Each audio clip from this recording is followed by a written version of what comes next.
record. Press review.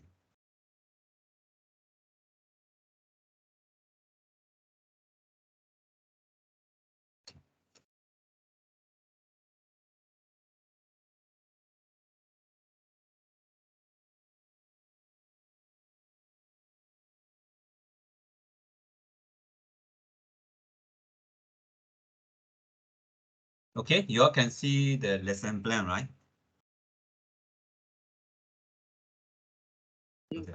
See that. Okay. So the lesson plan today is week 5. So I will be touching on the APCS, and next week will be the steel structure. Then followed by, I will come back on week 15. At week 15, we have a common test 2, and we will have followed by the case study. So that will be done by me. So week test 2, right? Common test 2 will have 2, how many? I think it's a 4 component. Common test 2 is week 5 to week 9. Yeah. So common test 2 will be week. Okay, I think it's week. Okay, week 6 lah. Not week 5. Week 6 and 7. Okay, test 2 will be week 6 and 7, and 10 and 11. Okay. This one cover all the way to 9. Okay, so meaning it's cover all the way to week 6 all the way to week 13. So the common test 2. So my part, right, the APCS and steel structure will cover half of the common test 2. So meaning the common test 2, we have 25 marks. So with this 2 weeks lecture will cover 12.5 marks from the common test 2. And the rest class participation will be based on your participation in the MCQ later on. I will ask you all the MCQ to answer. Then we record from there to give you the marks. Any question you have for the this lesson plan? This is updated one. The one that Chilai updated earlier got some typo, so I updated a bit later. No question, right? Okay, then I should share the slides.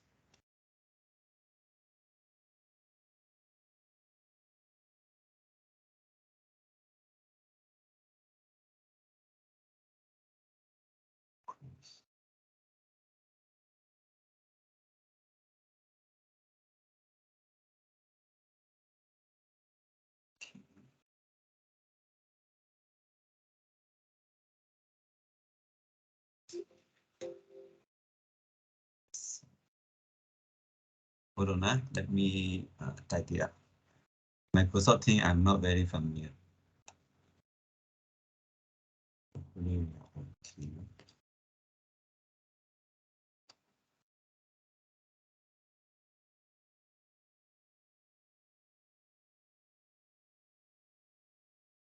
So want to see your chat, so I need to have a 2 screen here. Okay, let me start off with introduce myself first. So my name, you can see here, my name is Tony. So you can call me Tone. And I got PhD in NUS, and yeah, I'm also a professional engineer in Singapore. So before joining PCAA, actually I worked as a structural engineer in those consultant for about 12 years. Then I joined PCAA.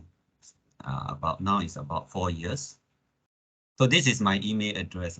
So if you all got any questions later on, you can communicate through the Microsoft Teams, or you can email to me directly to the BCA email. Okay. So either way can. I also have the Ngee Poly email address.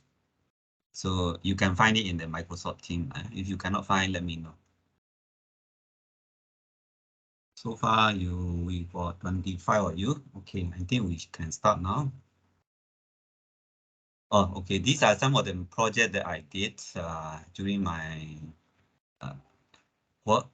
Okay, so these three the bigger project. Those are smaller project I didn't list here. And so the iron orchard is one of the project I did right after I graduated. Hey, maybe I need to I need you want to you want to answer. I want to see your whether you all have any experience or land precast structure before precast construction. So please have to answer. So not sure you all can join. You can join through this call QR code. Okay. Or otherwise you can go to classpoint.app. This is the free version. So okay.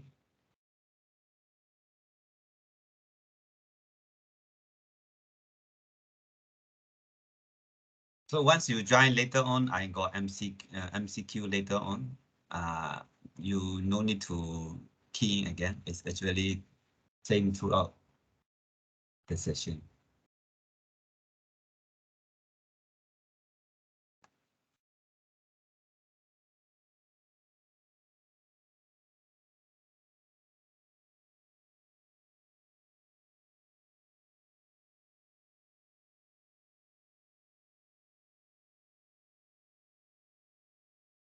Yeah, I think you all should key in your name so that later I can give you the class participation marks accordingly. If cannot find your name, then too bad.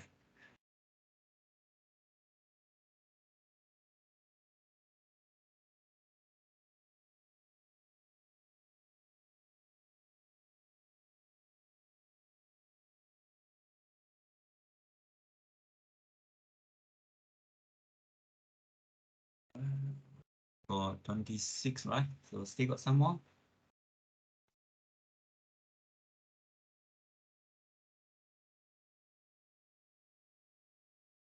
Some more. Still got 7 more.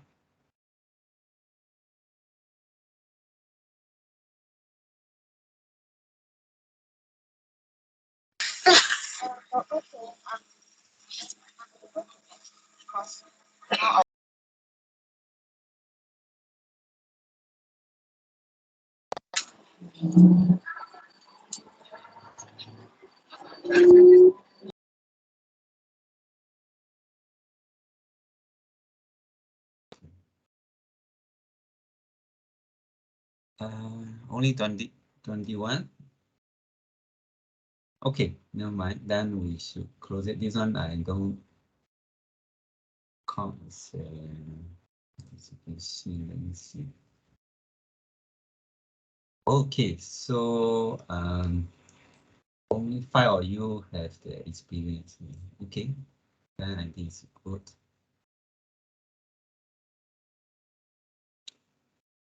Let's see.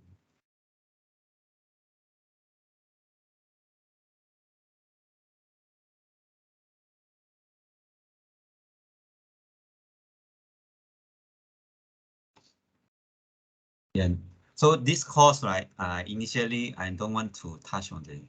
I want to touch on the design part as well. Amanda, yes. Okay, it's okay. Just now, I think it's a bit too early. So this just now the question, right? I will not count into the class participation marks. Yeah, that is fine. Yeah. Later on, we will start maybe like 1 hour later or 1.5 hour later. We will have a some MCQ to take account on your participation. So, okay, so the Nian told me is you all have a 3 cohort, so we need to cater for all 3 cohorts. So some of you haven't learned the RC design and speed design. So I prepared the slide from the basis. So, but we will not be able to touch everything because precast structure itself can be a one course. So here we only got 3 hours. So I will touch all these important parts. So firstly, introduction, right? Then second is basic design. So precast is like same as cast in situ, but most important or most significant difference between the cast in situ is the design consideration. So we need to touch on design consideration so that you will appreciate what is the difference. And connection detail is one of the most important aspect of the precast structure. Then after that, we will touch on the PPC. What is advanced precast construction compared to the traditional precast construction? And then after that, we will touch about production, component production a little bit, okay, just briefly. Then also the site planning and management, also very briefly, okay, we cannot touch very detailed. By production part, I will just focus on ICPH. So those are multi-story precast construction factory. Yeah? It's not the open yard factory. So how they can use automation. So our objective for you to learn about production is to understand their limitation. Okay, so government is trying to drive the automation. So we want designer, or if you are from the construction professional, so you ought to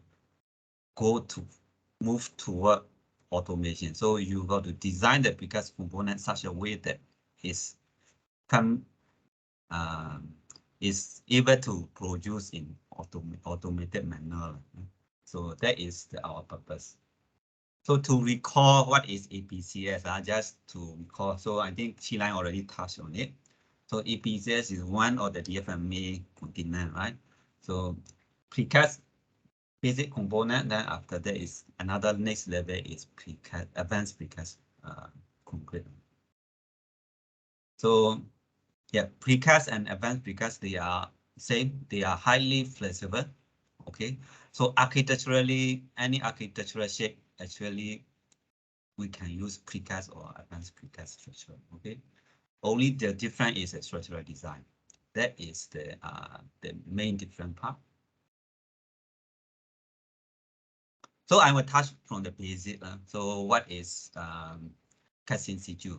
Right? So just briefly, so cast in situ is where you pour the concrete into the formwork. Right? This formwork is placed on site, right? The final destination. You are not casting somewhere, right? So precast is the other way around. So you pour into the concrete, but that is not at your final destination or the component. You cast at the factory, okay? Whether it's an open precast yard or factory, then transported to site. So that is precast concrete.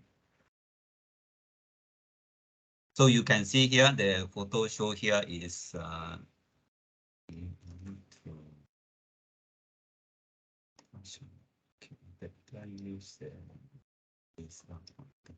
okay, this one is the ICPH precast protection. The middle one is showing how they install on site.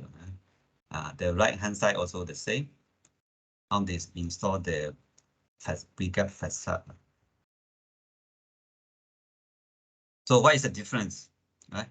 So basically, in the way of how you construct, I think the difference is not much, right? Only just one is cast the factory, one is cast on site.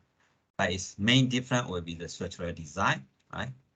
So because it's a structural continuity, is a difference. So when you do the cast in situ construction, you can provide reinforcement and you cast it monolithically. So meaning the joint strength and detail, right? You can detail as much as you can. It's a rigid joint you can achieve. So, but if come to precast, right? The joint connection detail is the most important part. So the continuity need to be considered in your design. Okay. So if you design for rigid connection, it will have some implication or the complicated connection detail later on. Okay, so that will slow down the assembly part and production part as well. Okay, so that is the difference. So that's why I will touch a little bit more on.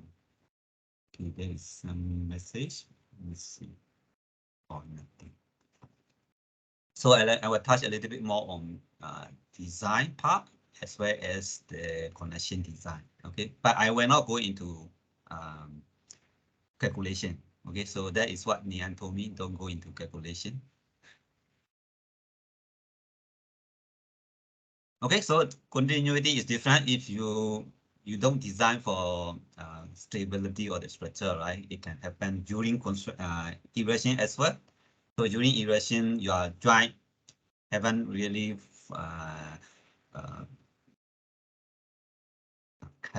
casted yet, right? So it's not connected. So at that time, you need to provide some temporary support for stability, right? The right-hand side one is the some years ago, I think the facade fall down at I think companies or facilities, right? So the connection. So the way how you design and it will affect your durability of the structure as well.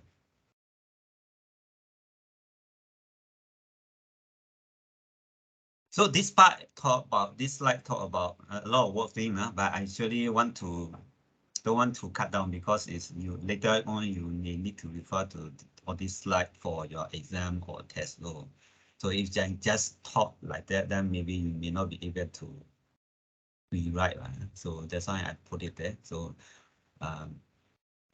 this is the benefit of precast. So basically, first point is save time, right? Because you can do concurrent activity.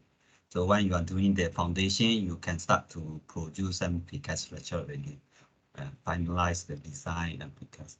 So and another thing is the quality, right? So on site, those cast in situ structure affected by weather, right? And then also the worker work under the harsh weather, right?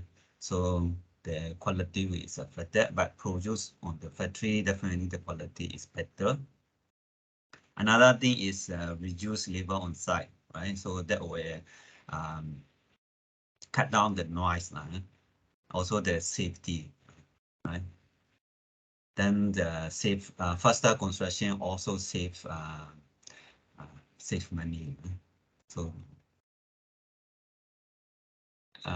maybe before we move on, right? There now we talk about benefit, right?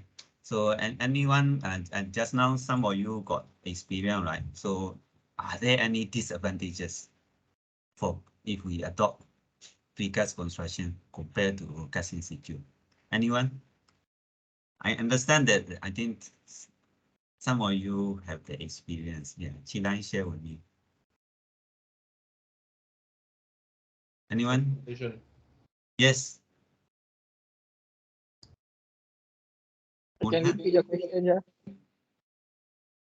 Oh, my question is, what is the disadvantage of having precast compared to cast in situ? Because I just talked about the advantages. Precast is, precast, you have to ensure that the grout is done properly. Yeah, also true. Yeah. Any more? Anything more? You need skilled labor. Steel reinforcement. Yeah, steel reinforcement cast in situ also we need. Inventory management. Yes, you're right. So yeah, I think the site management a bit different. To me, right, I think what you all say is really, yeah. To me, I think I come from design, so to me, I think adopting precast, I think we need to freeze the design in advance. That is actually good for the designer. Actually, I like that one because architect got no way to change. Yeah. Once we freeze and go and produce, right, they got no way to change. Otherwise, they ask us to change again. I think so. We need to redo and redo. Yeah. But it's for the owner is disadvantage. So because owner along the way, based on my experience, they will change their mind and then they want to change the usage and loading, all this one change. So adopting precast, we can tell them the design already done and also they start to produce, so cannot change anymore. So at any point of time, right, if you don't catch what I say, right, you can unmute your mic and ask, okay, so that we can have a lively interaction. Okay, this is one of the good showcase precast. So this opera house is using precast. So even though we see as a concrete shell, right, it's not a shell. Actually, there is a series of concrete rib. Actually, it's a beam, pre-stressed beam. So combined together, actually that is 2,000 over pieces combined together become this shape.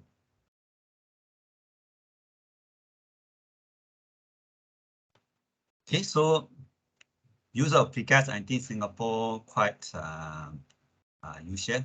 I think all the HDB nowadays we use precast, right? So Pinnacle at that step is one of them, right? You can see various type can be achieved using the precast. It's not really square valves and bowling design. So and then modular, right? So the Pinnacle is one of the good example. 50-story building and a lot of modular, even though you can see outside, actually the shape looks like different, but they only got two types, S1 and S2. So S1, I'm not sure which one is bigger, but one of them is 4 room and one of them is 5 room, but it's the size all same, so it's very modular.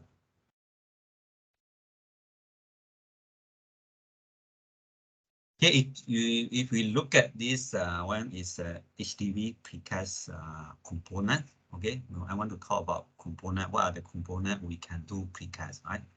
So you can see here concrete wall. We got column. We got bay window.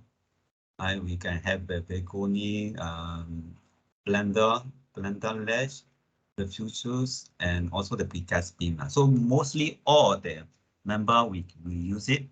But last time, right, not maybe may not be at current condition. At a few years back, like 2015, the HDB project normally they don't use precast for the floor. Okay, so that's why you don't see the floor precast floor component here.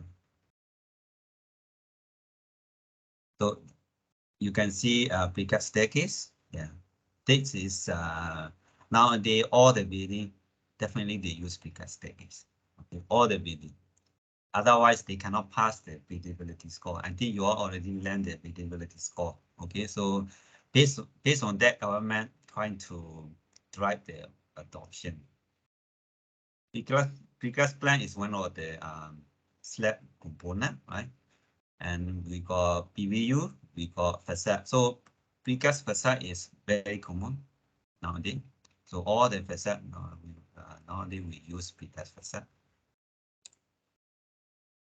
So if you look at precast, right, how do they cast? I think I prepared one animation slide, right? So precast beam will be something like this, and you can have a main beam, primary beam, and you can have a secondary beam. The blue color is a secondary beam. Okay, so then after that you can lay a precast plan. Okay, then you can lay some more different bay, and you can on top you can lay one layer of reinforcement, and you cast the topping, and you finish the floor.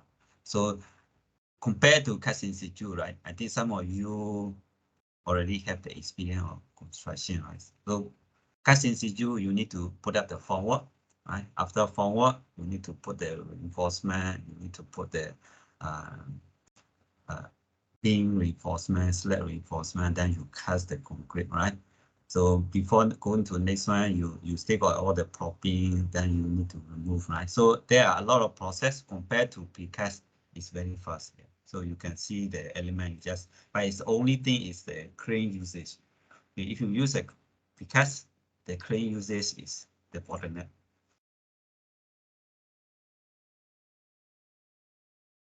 So that is the introduction. Introduction, no need to worry. So those that are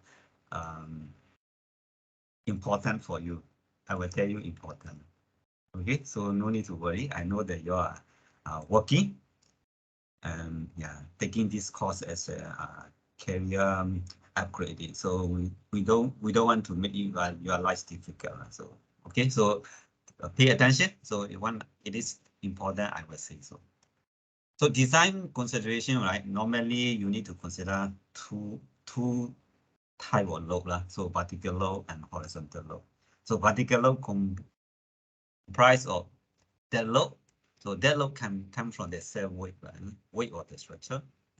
Also can come from the superimposed dead load. So those are coming from the topping.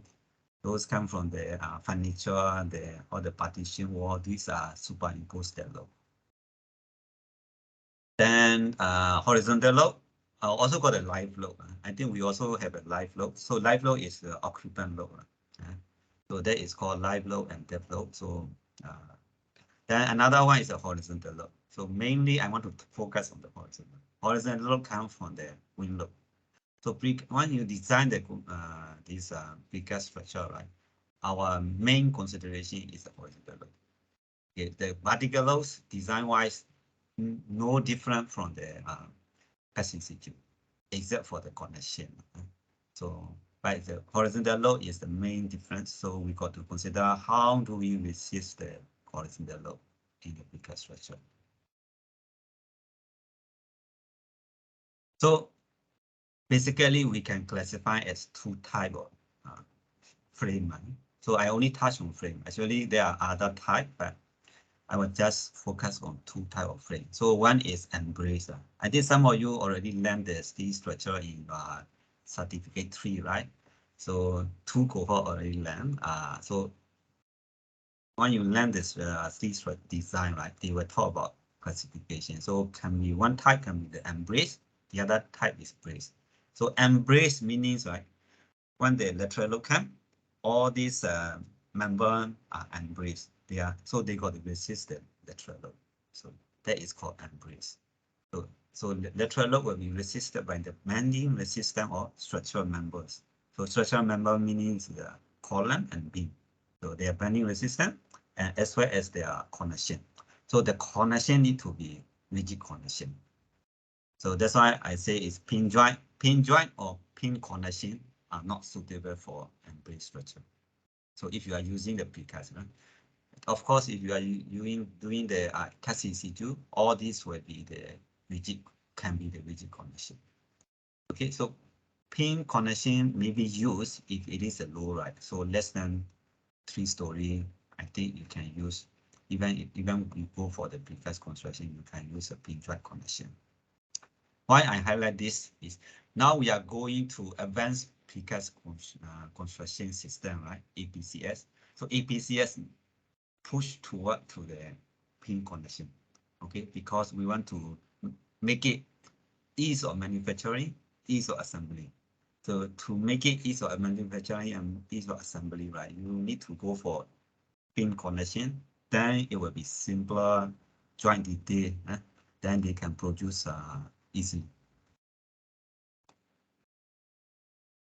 So I got prepared some bending moment, but I'm not sure. I think the one of the cohort haven't learned the structural mechanics, so just bear with me. So this is not really important, but I just want to illustrate what is the difference. So if you embrace structure, if you go for particular load, if you have a particular load, so you will have a rigid joint for assuming this one got a rigid joint. So this is nothing different from cast in situ. Okay, so if there is a horizontal load, you can see that at the joint, right? The main difference is that at the joint there will be a bending moment due to the horizontal load. So the joint detail cannot be a pin connection. So I will talk about pin connection later on and enter the connection detail. What is the things that we call pin connection, and what is the characteristic of pin connection? I will talk about it later. So this one cannot be a pin connection. It need to be a rigid connection for this type of embrace structure. So if let's say you have a pin connection, this one is illustrating the pin jointed embrace structure, right? So for particular, they are stable. They are stable. So you can see this is simply supported. I think you may see a slightly strange, right? This bending moment diagram go up, move upward. This is a sign convention. In Singapore, we use a simply supported bending moment should be this shape. But this one I copied from the one of the books from America, so it's go up to the top. So bear with me. This is positive, right? So under horizontal load, because there is a beam jointed connection, right? Because of that, beam and joint, right? They will not take any lateral load. Okay, there is no bending moment in the beam and joint. So that's why column become a cantilever column. So you can see that column become a cantilever column if you design for column, right? I think those already learn the RC design, you will know 3-story high is already very difficult to design the column for cantilever column. So maybe 2-story is still possible. So that's why I say beam jointed connection, you may not be able to use more than 3-story. But like our HDB or condo, right? We got a lot of staircase based on regulation, and we got lift costs. So all this one, right, we can use to resist the lateral load. So that is called brace frame. So meaning lateral load will be entirely resisted by the core wall and shear wall. Okay, so we can assume that column and beam connection can be pinned and they are not taking any lateral load. That is the assumption. So that is stable. So you can see all the pin connection. All this the circle here is representing the pin connection. So there is a lateral load. So lateral load will be resisted by just by the wall, and then all these pin connected beam and column, right? They only resist for the particular load. Right? So this is the way that we design HDB and condos normally. Okay, so because they got a lot of shear wall, we make use of all this shear wall to resist the lateral load. Okay, so this is just now the same bending moment diagram. Okay, so it's a simply supported. You can see here, all these are simply supported. But it's instead of column taking the cantilever loading, right? The wall will take the entire horizontal load, so they are cantilever wall. So all the wall in HDB and condo, right, we design as a cantilever wall. So it's at the base of the foundation.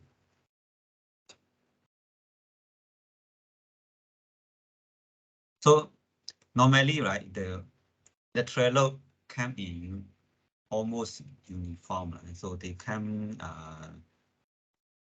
throughout the whole building length, right? Not only just at the wall location, they won't come just for the low load.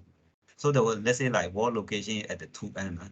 In this building, you have a wall at the two end, but you have a lateral load coming to the everywhere, right, across the building. So how do we transfer the loading to wall? So that is the called horizontal floor diaphragm. So we make use of floor diaphragm to transfer the loading to the wall.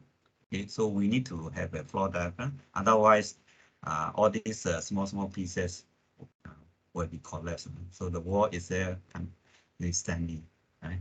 So next slide, you can see, right? If there is a loading coming here, right? Then what are the stress within the precast element? So you have a precast floor slab, you have precast beam, right?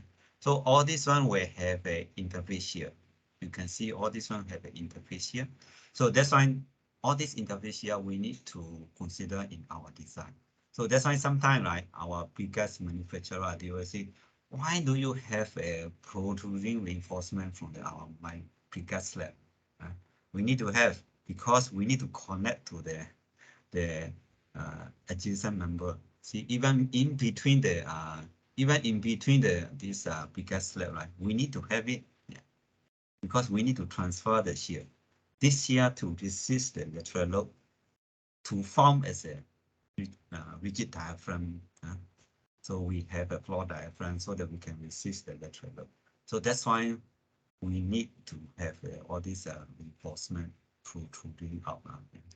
But there are some way to eliminate as well. So this is some example. We can actually provide some reinforcement at the jointing to resist this diaphragm forces. I will just go without elaborating. Later we will touch on it again under the connection design.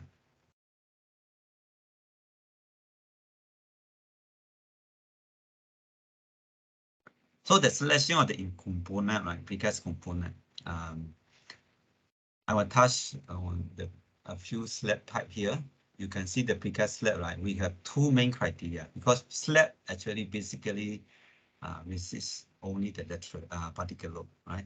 So normally we will go for higher strength, higher structural strength with the minimum weight. We want the minimum weight, but we still want the higher strength, so that the deflection is lesser, right? Reinforcement is lesser as well. So there are many types, but here I will touch only on the 4 type.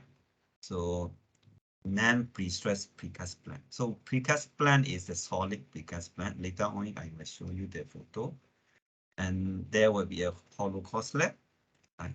So hollow core slab is actually, as the name suggests, right, there will be hollow. And also we can have a single and cavity slab. So precast plant is like this. It can be a non-pre-stress and pre-stress. Okay, so depends on your span length. So span length means that this is a one-way slab. Or this is one-way slab. So the loading going to this one-way direction. That is called one-way slab. So span length meaning is a beam here to beam here. So this is a span length. So the distance between the support beam is a span length, we call it. Okay. So it depends on this, how far this slab need to span, then we choose the component. Okay. So if too small, like 3 to 4 meter. Okay. So this is 3 to 4 meter. We can use a non-pre-stressed plant. Can easily design 150 mm thick slab. But if let's say like 5 to 6 meter or 7 meter, we can go for pre-stressed concrete plant. Okay, so that's there will be a pre-stress. So during pre-casting, right, you have a stressing component tendon inside. So if you not sure your RC design touch on that or not, but I'm not sure. It's because you only got one module on RC design. Normally, like our university, we have at least 2 modules. So one on the normal RC design and the other one on the precast and pre-stress or post-tension design. So this is not a typical detail, right? This is HDV precast slab detail. So this is non-pre-stress concrete plant. And the joint, you can see the interface detail they got indicated here. So this detail here, A, actually is in between the precast plant to plant. They will have this kind of detail. So you can see the reinforcement, right? They push upward. So that is to cater for the protection. If you push straight, I think the protection, they are the forward here, right? You need to have a hole and all these things. I think it's slightly difficult. That's why this one upward, I think it's okay. We have designed, we have used it for many buildings using this kind of detail. And this detail is pre-stress concrete plant. So there will be a pre-stress strand shown here. So I'm not sure if you all understand the pre-stress. So meaning like pre-stress, it meaning they have a stress block here. So before casting anything, they stress the tendon. They stress the strand, pre-stress strand. Then after that, we cast the concrete pre-stress. This is pre-cast, so cast it. Then once they gain strength, right, we cut it off. Then become because this pre-stress is put at the below and bottom. So once you release, then they pull back the strength. So this plant become without loading, they will be slightly hogging. Slightly, this is exaggerated. So once you have a loading, then it put down. So you can actually they can resist more loading. That is how it works. I got put some. Yes. Pre-stressed plan. Yes. The one is a before casting. Is a cast in situ is after casting only we pre-stress. So yeah, my question is a before casting they going to be stressed as well? You mean the casting, meaning you are referring to the casting situ on site, is it? Yeah, correct.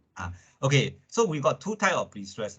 So pre-tensioning, I think just now I say pre-stress meaning pre-tensioning. So this pre-tensioning is happen at the precast factory.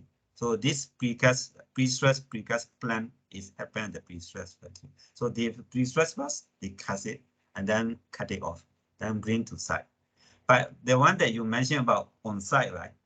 On site, that meaning is we have a concrete, let's say this is a concrete beam, then we have a found wall and we install the reinforcement.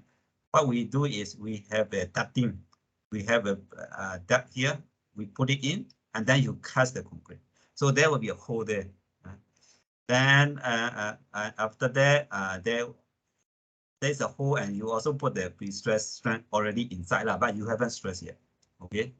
But after cast the concrete and concrete gain the strength, then you stress it.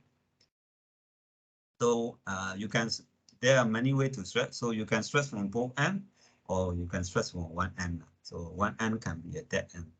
So that is called post-tensioning. The post-tensioning, you need to have a duct.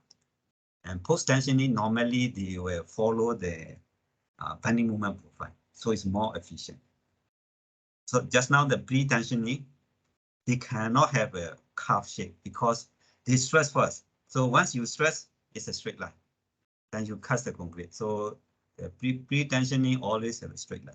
But post-tensioning, you can do a curve because we have a hole there. Thank you, sir. Thank you. Okay.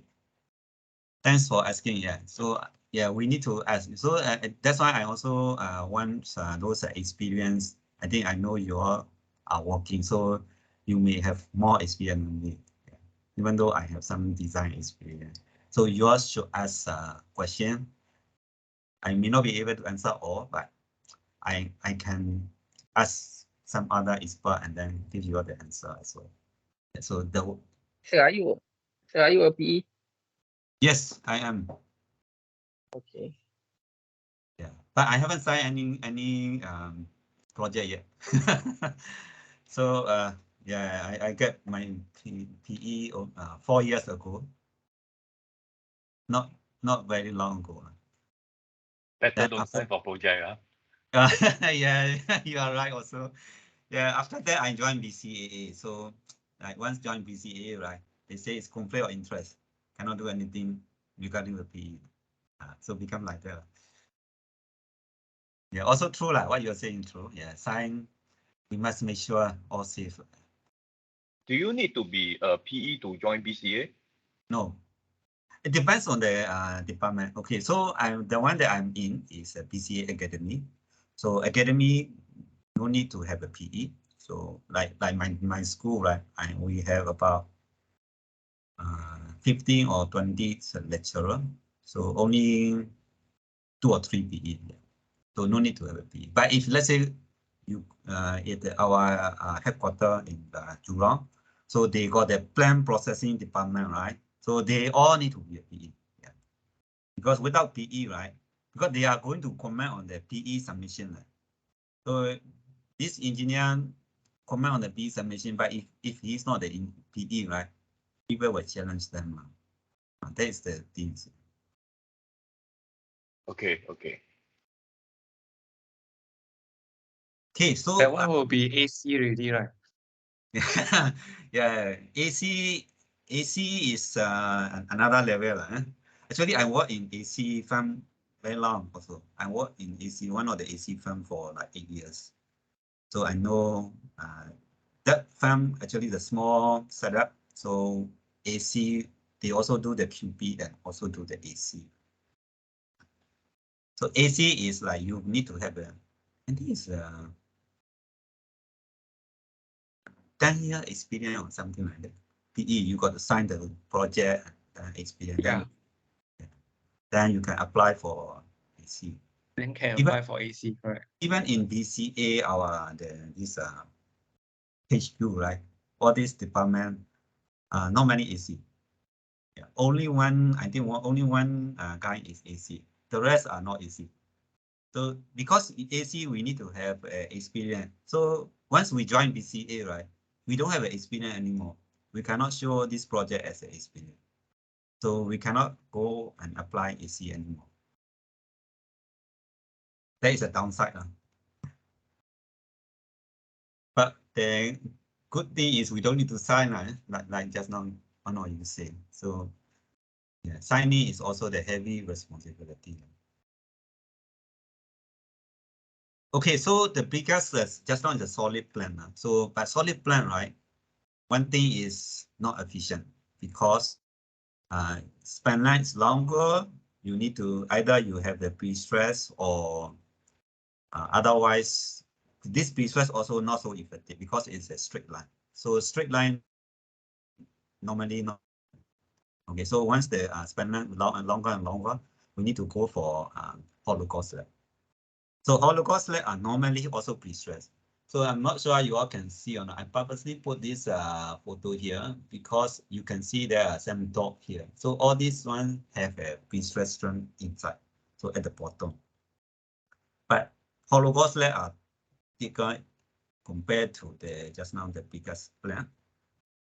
And the weight is also lesser because they have a hole. So the hole account for 50% normally. So that's a safe. So it can go up to like, you can use it up to 10 meters easily. Yeah. But depends on the loading. I also got chart here. So like normally, right, our residential. So it will the loading will be around 7, 8 or 7. So let's say your span is 11 meter, you need to go for 200 something depth of the hollow core slab. So that is how we choose.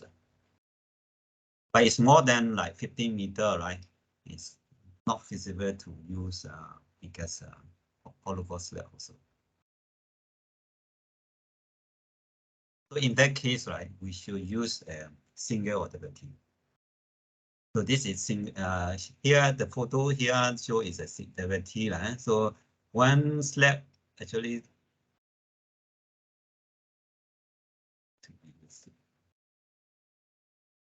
So this is one piece, so one piece got two beam together. So that is called derivative. So one beam meaning is a single T. So this one can go up to 20 plus meter. I think they got say 30 meter, but 30 meter, I think the loading need to be lighter. Also the depth depends on the depth of the beam. And this one also came with the pre-stress strength also. They will have a pre-stress strength when they do the precast. So all this pre-stress strength will be a straight line because we do at the precast factory, right? We don't have a ducting, just stress the strength and then cast the concrete.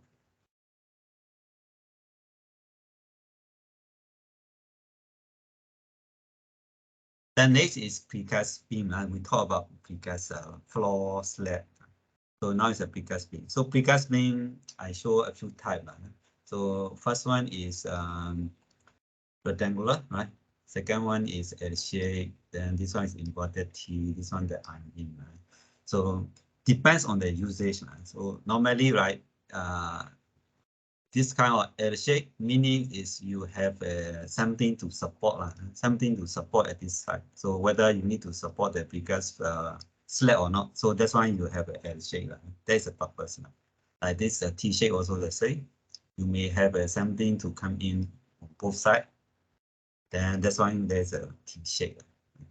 So, and then precast beam, like normally there are a few conditions. So like type A, this is, we call it a full precast section. So meaning they cast all the way to the top, only left with the topping. So they cast all the way, and they left with they leave a cover for the precast slab to come in. Then the B, right, they only go up to below the precast slab level. Then C is slightly higher because C is they want to put the top reinforcement in, so they need to lower down a little bit so that the top reinforcement can be put in place on site because they cannot put from the factory. So this is how precast beam are formed. Later we will talk about more on the connection. So why we have this kind of semi precast, or why we want to have a full precast. I think it depends on your design consideration. So whether you want to have a beam connection, rigid connection, then you've got to adopt the right section. Are those three precast beam sustaining the same loading, or they varies? Yeah, loading is depends on the floor plan. So depends on the floor plan and spanment. So the loading, right, is depends. So they won't be same. But if you ask me which shape is more efficient, I think the right hand side, this shape is most efficient because they put more section at the top and more section, so they have a longer lever arm here, so they can resist bigger bending moment. So depends. So the section size is deeper. Definitely, you have a more resistance. Okay. This one more critical construction or non-critical? Critical construction. Yeah. I actually don't understand your question, but I try to answer. Critical means is you are talking about important like transfer structure, is it? Yep. Yeah. So I think the what. I also have a question. Does each of these beams at these shapes have a particular function, or has a particular purpose to serve for it to be such a shape? Yeah. Okay. So I answered the critical one first. So I think the beam to support any structure like slab or any other column, transfer column, right? These can be precast or cast in situ. Any shape also can. But it depends on the loading we design for it. Definitely can resist. So can be used any shape, whether rectangular or I shape. It's okay. But it's to answer the other question about the shape. So it's just now I mentioned also shape actually is depends on your usage. So L shape, right, particularly this should be the H beam, okay, at the parameter. So that's why the L shape. So because the shape here, the nip here, right, bottom, that is to support the floor slab or any other secondary beam coming in. So you may have a floor slab coming in this side. So that's why they put a nip there. So the I shape is most efficient. That's why they use I shape. Particularly, right, you will see it in the bridges. All the bridges they use an I shape. Okay? Or whether it's I, or sometimes they will use a box. So box is also one of the efficient shape. Because that one can resist the torsion as well. But I shape definitely cannot resist the torsion. The box structure can resist the torsion also. That's why that you have a curved bridge line. They will use the box structure. Okay, did I answer your question?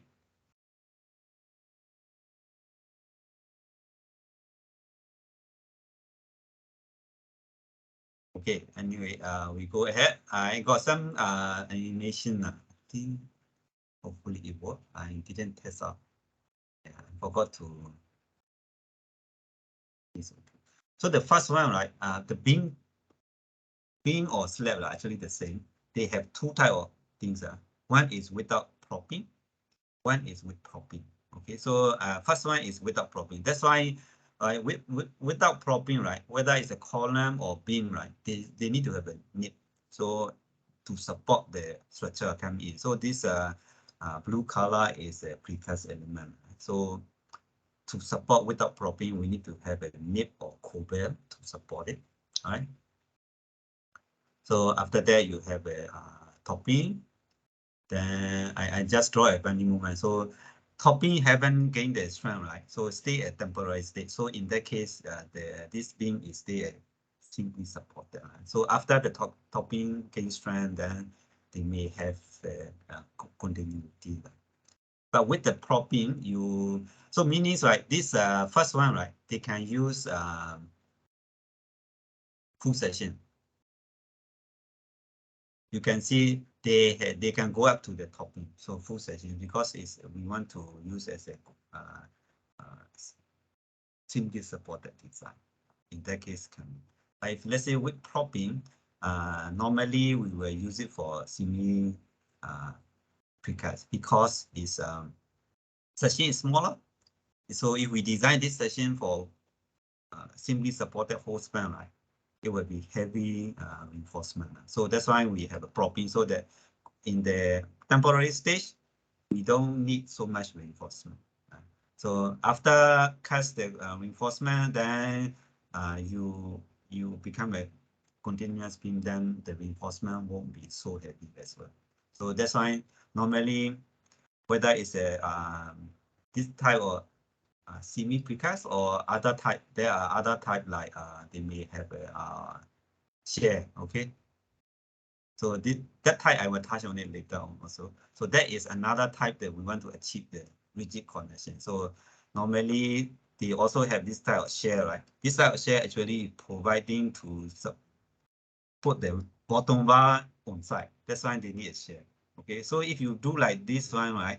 This one got no place for the bottom bar. So meaning on side, they have no way to put the reinforcement for the bottom bar. So this is just to explain you what is the propping and without propping. And because I got the flow chart, I extracted from this structural precast handbook. And this is normally all the engineers use these books to design. So precast beam. Go back to just now the drawing, yes. The diagram. Yeah, for example, such a plan, such a design would actually have already calculated the specifications to actually minimize flaws for any shearing, or for basically minimize any flaws to the design before this is actually being either approved for the design or even part of the consideration for such a design. Yeah.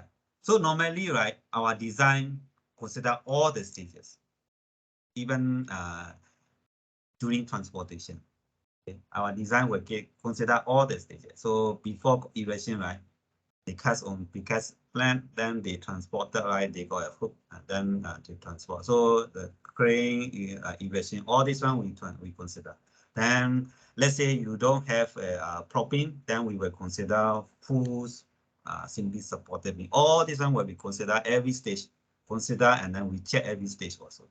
So normally designer life is not so easy. So the second one, right, since you asked, second one, normally we do propping. One thing is they don't have a cover. Okay, so let's say the column doesn't have a cover, right? In that case, you need to prop it temporarily before it's gain strength, the reinforcement all casted together with the topping, right? So you need to prop it temporarily, then you can. So that is the one way. So that's why not only just prop at the two end. In that case, they also prop continuously so that we don't need extra reinforcement. So we need to design for temporary case, and we also need to design for permanent case. Is there a specific way to prop such unsupported slab? Unsupported slab. Actually, it depends on the designer. So like to me, right, if you ask me, Okay, let me rephrase my question. For example, if this is a one-way slab, is there a specific way to prop it so that it is cured at the correct, I would say, how should I put it, correct design? Okay, correct way to prop it, you mean the propping location, is it? Yeah, the direction and the location. So the design wise, right? Let's say I design one of the precast plan, then I will design such a way that I need to have a every 1.5 meter I need to prop it. Then I will specify like that. So my design cater for 1.5 meter. I cannot say that they need to prop it at the specific location. I need to design just one range because so that contractor has the flexibility where to prop it. Also So, means to say it doesn't follow the one-way slab load transfer direction, is it? Meaning to say if the load transfer is left-right, do I have to prop it perpendicular, or I can prop it parallel to it? you are talking about the load direction. Okay, load direction, yes. right? You need to prop it along the this transfer direction. So it's a parallel. Parallel. Okay. So this case, right, the one-way slab is the loading direction is this way, right? And so the support is on two ends, right? So the transfer in these two directions. So Yes. that's why we got to prop it in series along parallel with this direction. The other direction we don't need. The other is, but it's based on precast plan, right? Every plan you need to prop it, so precast slab, right? So every slab component you got to prop it. So depends lah. So last time, right, the time I designed in Orchard, their weight is only like 1 meter weight only. But it's nowadays due to the crane capacity, good crane capacity, right? A lot of people use 2.4 meter at least the precast plant. So at least one plant, 2.4 meter is quite wide. So whether one prop is good enough or not, I think not good enough. So at least got two props. So in between you must have a maybe the beam also. Yeah, so that to prop it equally. Last time I designed that time is only one prop because only 1 meter. But they also have a timber beam to support uniformly. Okay. Okay, let's move on. So normally, basically, right, we will need to consider 2 stages. So this flow chart actually talk about that. So we will have a full session or simply supported. So we will need to design this. The yellow color is all temporary. Okay, temporary case. So this case is also temporary. But after that, right, after casting the copy, you can have a simply supported, depends on the designer, or you can have a rigid connection. Normally, this full semi-precast, right, they will go for a rigid connection because semi-precast in a way is we want to achieve the movement connection. That's why we make it semi-precast. But if we want to design for simply supported pin connection, right, we will go for full connection. So that's why you see the precast beam full section meaning is meaning they design for simply supported. So that's why they go for full connection, full section. No way you can have a top bar and bottom bar placed on side.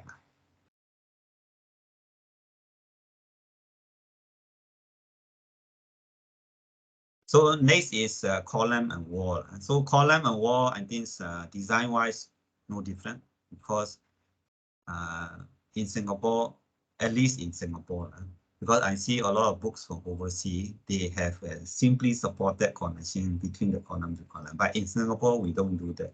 We always try to achieve the continuity between column to column. So that is for safety.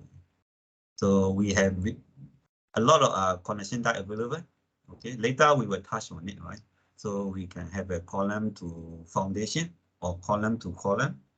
That kind of connection we need to cater for it. So like this case, right, there's a cover. So this cover is for the incoming precast beam. So in this case, there will be a beam coming in, and later on they can put the top reinforcement. That's why you can see some reinforcement on top. Right? And then also the precast column can be 2-tier and 3-tier. Like you can see this precast column, right, 2 floors. Right? So sometimes they go up to 3 floors. So it depends on the crane capacity, or depends on the size of the column also. Right? This type of size, right? They cannot go for 2-tier because it's too big. This precast column is actually from our BCAA construction site. Okay, just next to our office. That's why I take the photo from there.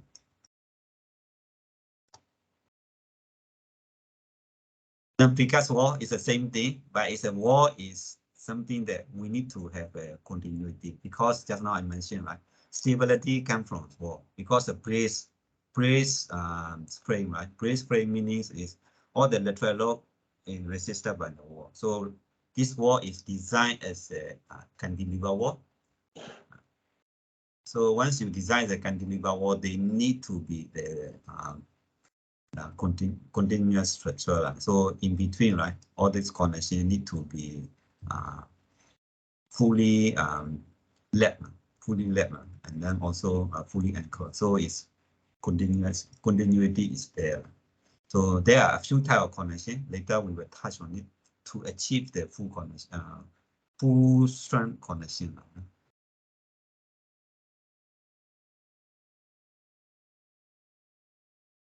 Okay, I think 7:30.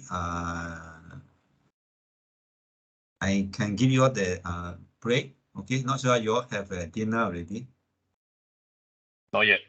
Not yet. Okay, so don't be late. I think I give you all dinner not yet, meaning I give you all a 15-minute break. Okay? 15-minute break. Good enough or not? Good enough. So I take it as 38. So plus 15 is okay. 55. 7:55 we come back.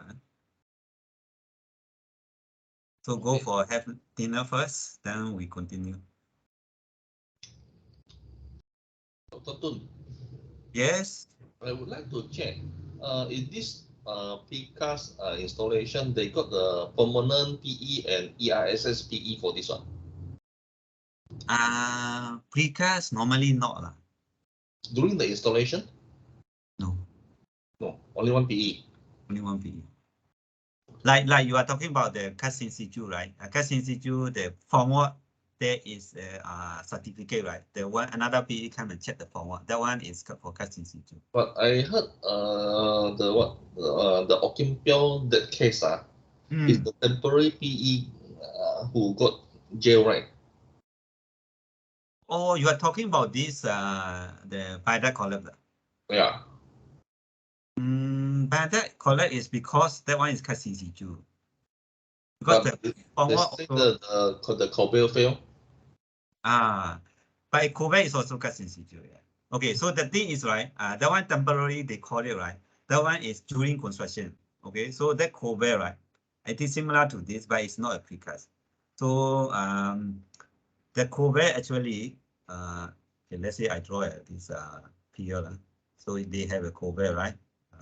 Anyway, I just draw a easy way. So they are supposed to resist the beam, main beam. So they are supposed to have some connection. Okay, so during construction, right, this cover, right, is not full. How to say is not continuous yet. Not continuous. Connected to this side, because once continuous, right, the cover, the loading, right, cover is no longer in use. Okay, so once it is casted together with the column, right, there will be a column reinforcement and the cast the reinforcement. So actually it can be like without cover also can stand because they are fully connected to the column.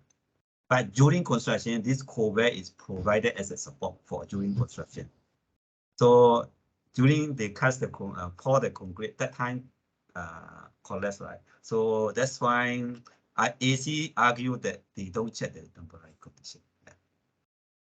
It is also true, yeah, because it's I'm not saying it's entirely correct. It's a norm. I work in the AC firm for 8 years. So AC, right? Normally we don't check the temporary case because you know QP actually take 1 month to design. They give AC 2 weeks to check. Sometimes they take 3 months to design. They give us only 2 weeks to check. Yeah. So we got to check important structure. So what can I normally QP submit to AC is only a drawing of calculation. They not submit to AC, right? Or AC have to produce their own checking, or QP submit everything, drawing, calculation, everything to the AC. Normally, right, they are not supposed to submit the calculation normally. So they only submit the drawing. So AC need to discuss whether do they have any special arrangement during the construction. So especially like this kind of viaduct or the high headroom structure, right? How do they support during the construction? That one need to discuss with them. Then they let us know. Then we check. Normally, based on my experience, to be like the time they design also sometimes they don't have the information. Not the viaduct case. Viaduct case definitely they have the information. Some building site, building design, right? They may not have information because building normally like to be designed first, then they award the tender, right? The contractor. So this kind of temporary staging case, right? The contractor is the one that propose the sequence, lah. So based on the sequence, we need to recheck later on. So during our submission time, some we have information. So they say, oh, I have no information, so we don't check. But it's later on, right? Once the contractor is on board, definitely we got to go and check. Yeah. Okay, understand. Mm.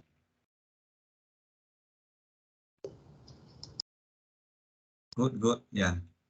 I also need to learn from you all. You all got a lot of experience in the construction. So far, yeah. So far, I haven't worked in the construction site yet. Only just as a consultant, I go to site weekly meeting or something like that, site visit, that kind of things.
Dr. Dun,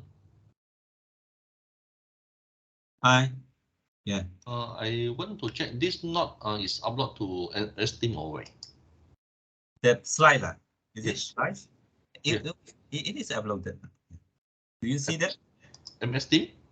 Yeah, MS Team. I see. For lecture 6? Okay, let's just, yeah, I see already. Okay, I see some chat here. Depends whether it is critical or non-critical part. Okay, that one answer already. Between, okay. I think Joshua asked about difference between the precast plant and lightweight precast panel. I think you referring to lightweight precast panel is referring to the wall. Okay, so some partition wall, right? Nowadays we promote to use lightweight precast panel. So these are call it what ARC, right? Yeah. I forgot the acronym.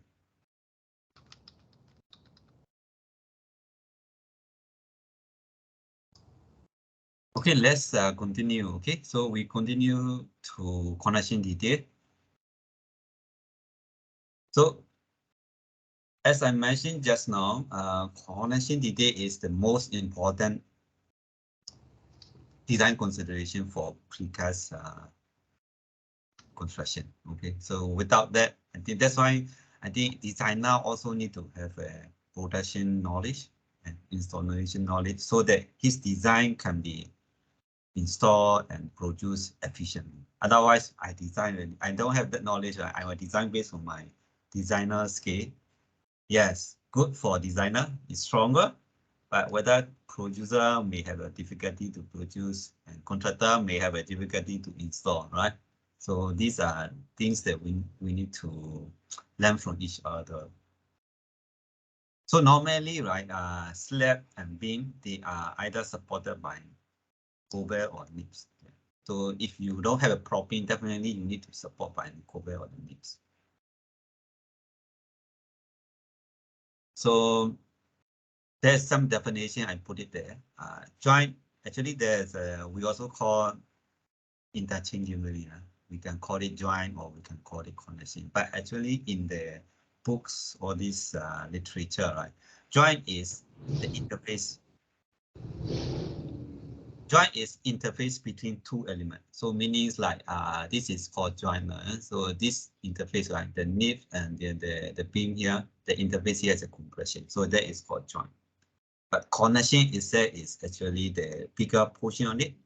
So meaning not only just the interface, actually part of the member as well. So that's why the definition of the connection, right?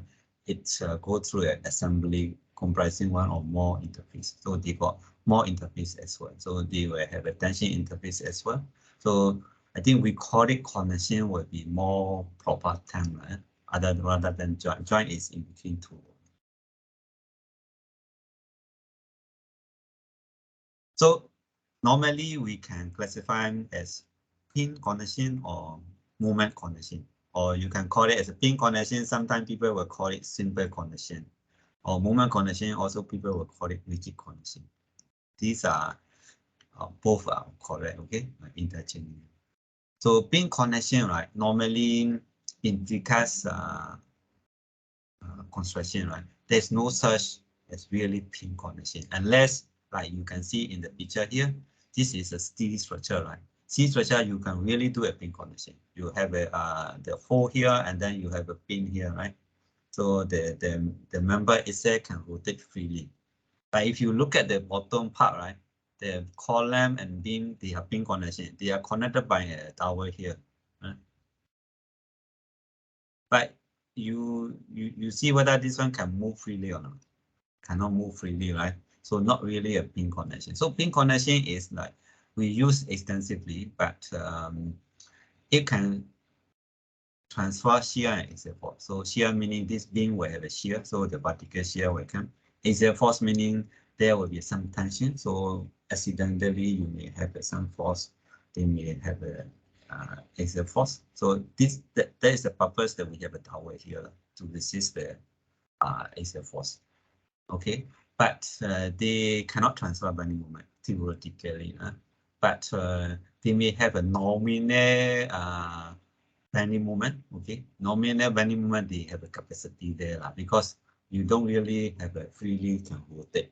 So they actually can have some bending moment to resist. But after you reach and over to that nominal bending moment, they can collapse. So that's why you need to have a stronger core or shear wall to stabilize the structure. So they have a small bending moment resistance, as I mentioned just now. So they can develop it because we don't have a pure pin connection in precast structure. So these are the possible locations that you can have pin connection. So beam and column connection, you can have pin connection as long as your column is continuous. That's why the column is continuous, but the base also need to be a fixed connection. So that's why they say that this one not suitable for brace connection, brace frame. This one is possible because you have something to rely on it, right? You won't fall. So basically, this kind of connection are all pin connection. You can see, or they just have a dowel. So you don't really can transfer the bending moment, pin bending moment to the column.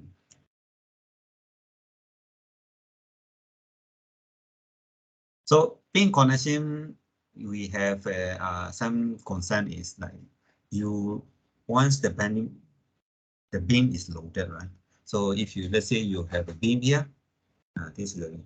Once loaded, right, they will deflect, right, bend, right. So once they bend, right, they will push down. They will push down to the edge. Okay, so that one will have a problem. They will have a possible spalling. So that's why we need to put a bearing pad to raise it up, so to allow for some rotation. Otherwise, this part will always have a high stress. So that's why we always have a bearing pad. But if you look at the slab and beam connection, right? I think some of you are in the construction side. So beam and slab, normally people will not put any bearing pad because the loading is very small. Okay, contact area is very big. So the stress is low. But the beam and column connection, whole bear and beam, right? The loading is high, so normally we will have a bearing pad. And then we also always have this kind of dowel because accidentally, right, you push the column or you pull the beam, right? It can separate. It can be separated, right? So always must, even though we design for simply support that, we must have a dowel to put it in. So that is some of the consideration you all can consider. Then next is movement connection. Okay, movement connection means is they are capable of transferring the bending moment to the beam column. Okay, so normally you are floor loading.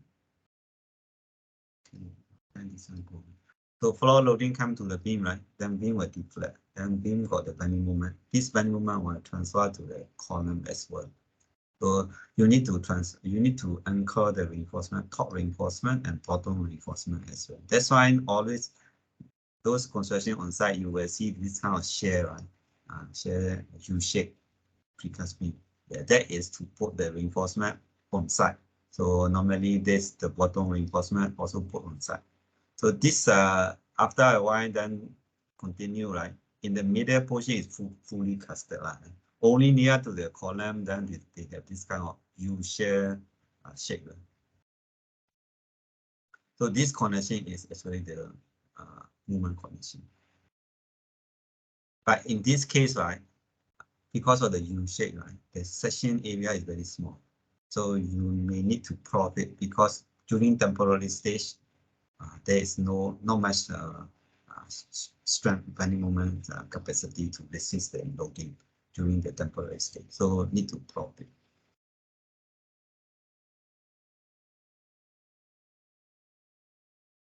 So another type of movement connection can be like this also, even though in Singapore it's not so common.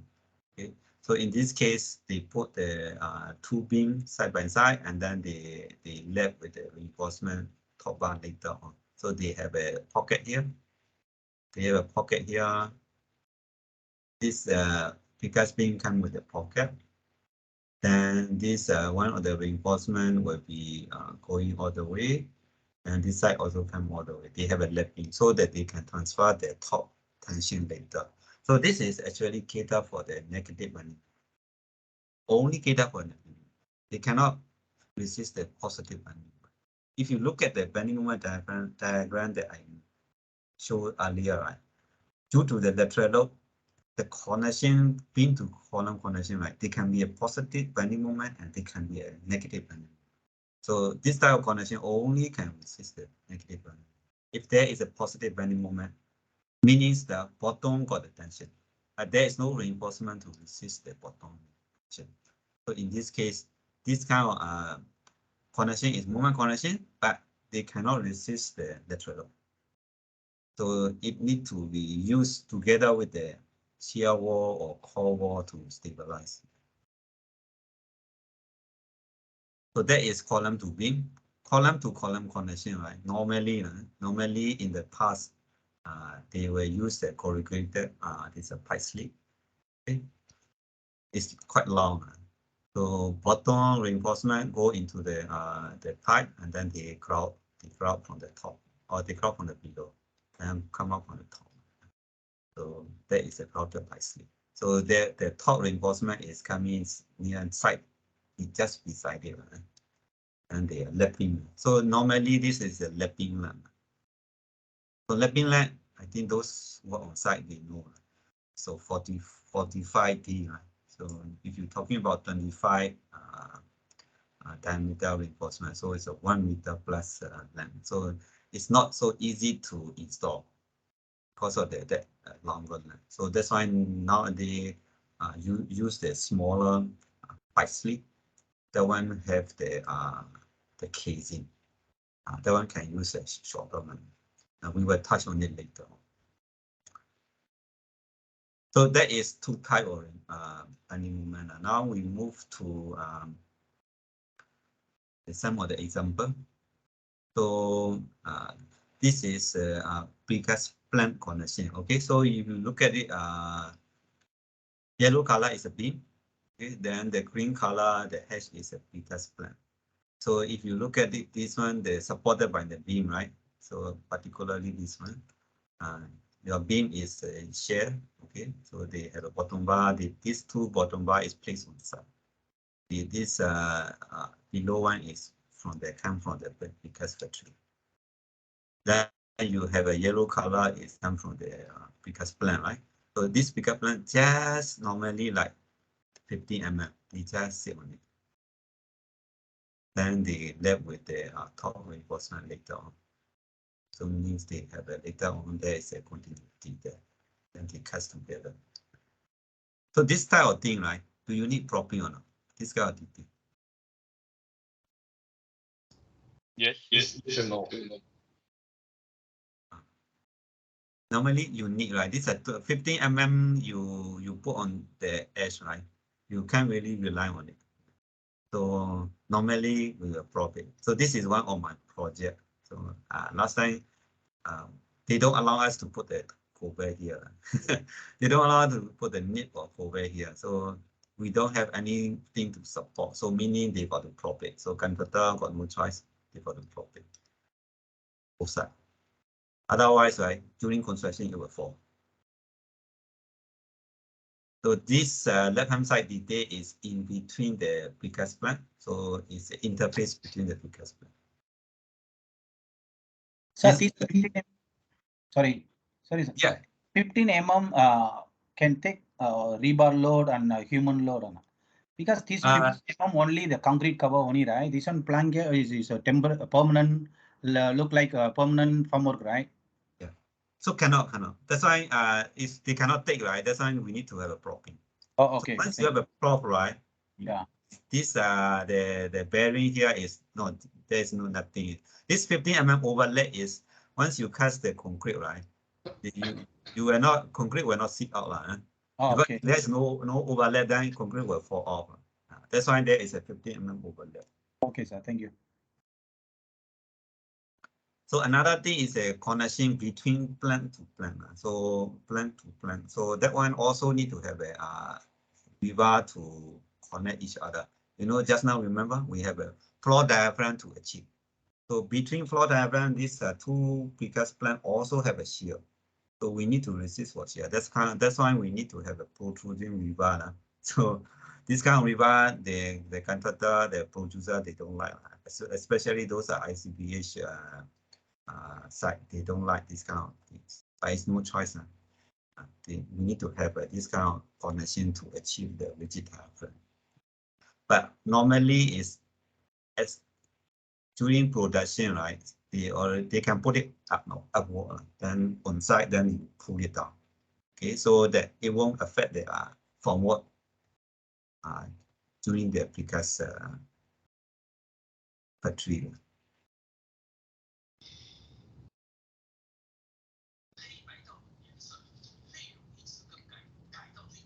Okay, so another thing is this one show about the hollow core slab. So hollow core slab also got some different detail. So hollow core slab normally there's a beam, right?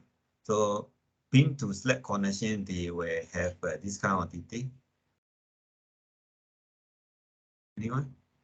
So normally they will hack up the hollow core, the hole, right? And they will cast together with the beam so that there's a proper connection.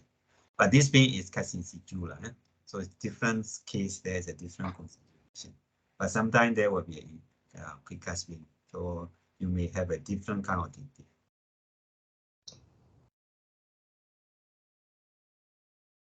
So this is precast beam and precast column detail, connection detail. So you can see cover, and this is full precast section, right? They go all the way to up to the top, only left with the top beam. Then you have a downward here, and there will top beam, and then the column to column connection is here. So it's a bolted connection. So this kind of connection from beam to column connection, right? Is it beam connection or movement connection?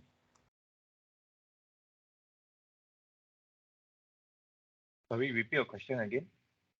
So here, we have a precast beam and we have a precast column, right? So this type of connection, is it beam connection or movement connection? Moment connection. Oh, why do you say movement connection? There's no pin and hole, ma. Yeah, no really pin, but movement connection. If pin connection, the beam is can move. Okay. So you are expecting to have the bearing pad, is it? Something like this. Okay, this one, right? This detail doesn't show the bearing pad, but this is pin connection. Because movement connection, remember you must have the reinforcement, because movement means, right? You talk negative bending moment meaning top will have a tension, bottom have the compression. So bottom doesn't matter because bottom you have a grouting, so you can have a compression. But top you don't have the reinforcement going across it, then you cannot have movement connection. Yeah. Unless so with anchorage, is it considered moment connection? If anchorage into the column? Yes, if you anchor into the column, then movement connection. Your base plate. Yeah, correct. So Then if let's say this precast is fully precast beam, then you have an angle plate to both sides. That is movement connection. But capacity, it depends on this.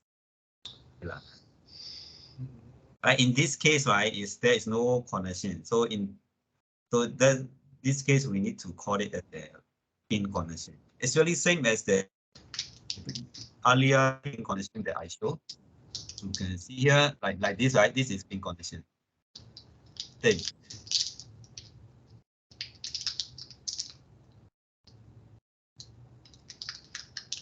So this is pin connection, and purposely hide the test so that I can ask you all. So this is a precast shear, right? But sorry to go back to the previous that you say it is a pin connection. But if it's a pin connection itself, if let's say on a detailed diagram, it would be much more detailed than this. Am I correct? It wouldn't just be 50 thick non-string grout. Because okay. a pin itself would actually have a slot or a pinhole. No. For the precast don't have. Only you were talking about the just now the pinhole. This thing is only for steel structure lah. For precast you cannot have a pinhole. Okay, that's why we only have a dowel. Okay, dowel is there. So this dowel is to prevent from falling out lah. So, but there is no reinforcement across, meaning it's beam connection. So let's say this precast beam deflect, they bend, right? It can bend, yeah. So this dowel bar a little bit bend. So this can be a little bit, there will be a little bit gap. But there is no moment connection because you don't have a rebar across it. So if you want to have a moment connection, you need to have a moment across something like this. Rebar need to go over it, yeah, or anchor into the column. That can be a moment connection.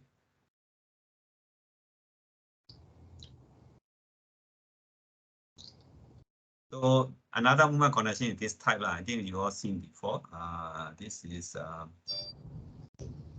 shear, right? So this shear purpose is we want to put the reinforcement, bottom reinforcement across the column. Okay, so we need to have a certain length, need to have a hole there. This hole all the way reach to certain length. So that is a lapping length. Normally you already have the reinforcement come together with the precast beam. Then you put the side reinforcement later. So like you can see, right? Bottom 2 dot is actually come from the precast factory, and on top got a smaller dot that is put in place during the site installation. So and then we also can put the top bar. So across the column, right, we have the top and bottom all continuous. That is actually can resist the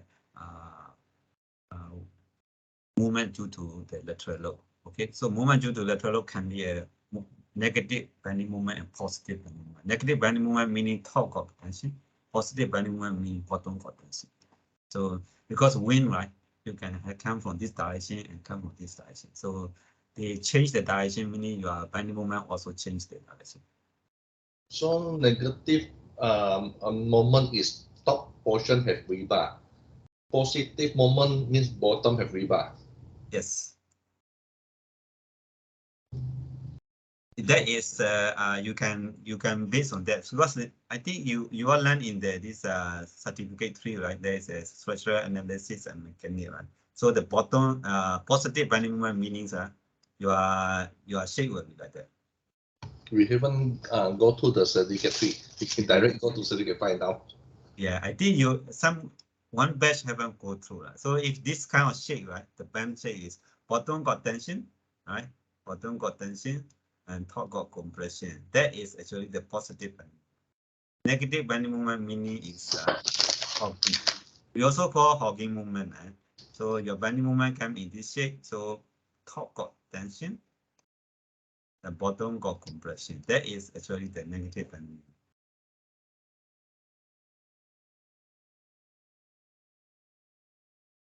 So this is movement connection. I think you need to understand the movement what type of connection is movement connection and what type of connection is pin connection, so that you will appreciate the design. What kind of scenario that we will be using this kind of moment and pin connection?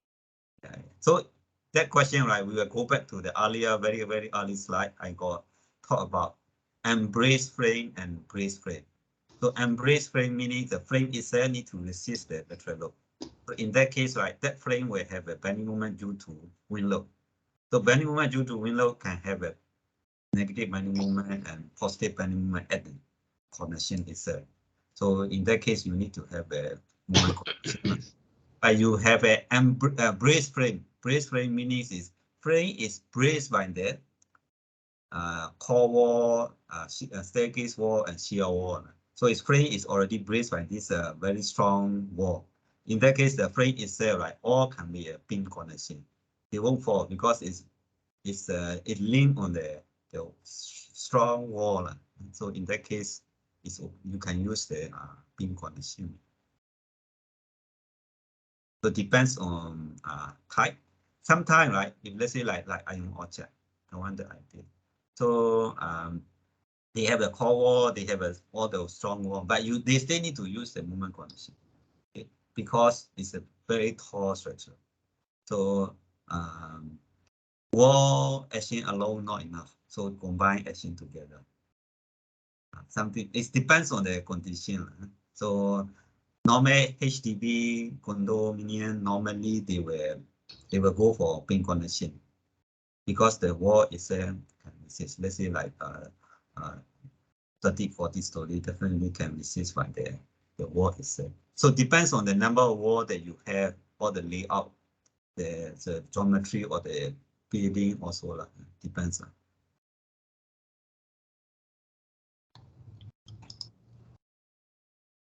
So for you all just to understand what type of element connection we have and the detail, that's so that you will appreciate later on we talk about advanced precast structure. So why we need to go to advanced precast structure and what is a scenario that we can use that. Otherwise, like moment connection also you want to go for advanced precast, then become a beam connection. Then we not work as well. That means when we use precast beam, then with the moment connection, the whole stretch of beam becomes a continuous beam. Yes. Correct. So we in permanent stage, right, they will be exactly same as the cast in situ beam. The design wise no change. Only the design different is we design for both stages, temporary stage and permanent stage.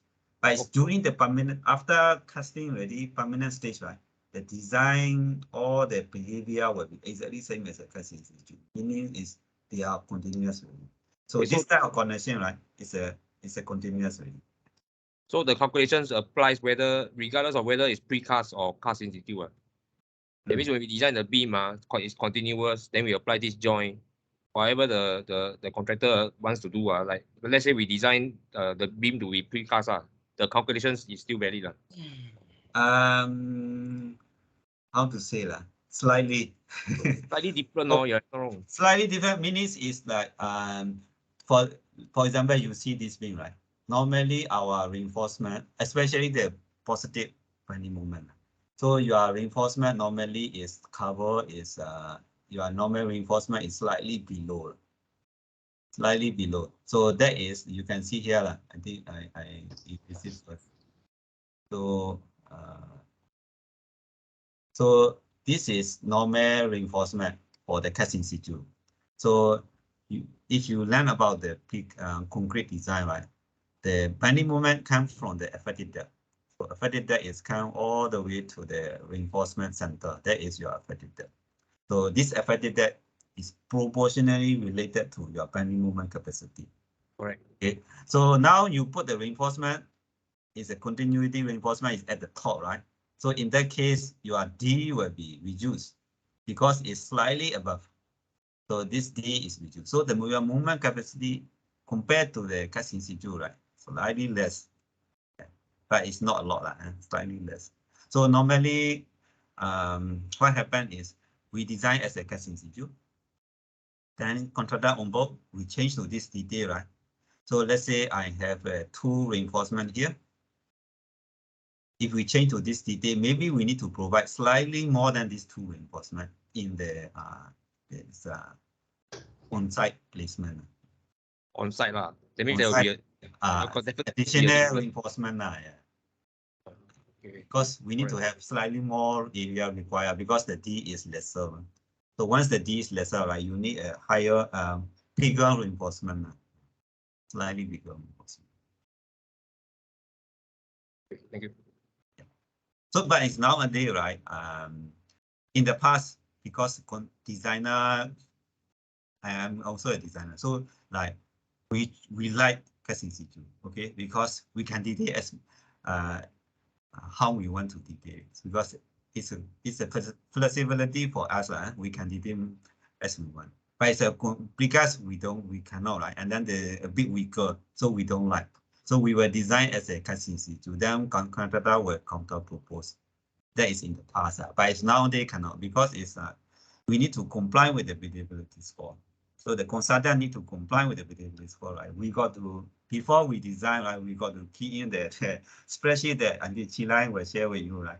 We got to key in all the how many beam sites you have and what are the type that you adopted. And I say like how many precast beam you adopted, what are the prefabricated reinforcement you use, right? We key in everything, our score and haven't meet, right? We got to change any other element to precast also.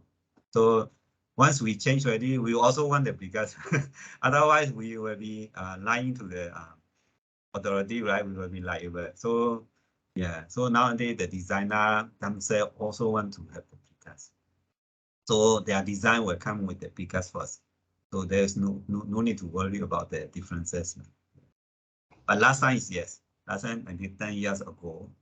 Yeah, my design will be all in situ, and then the contractor will come and counter propose. Okay, any other question you all have?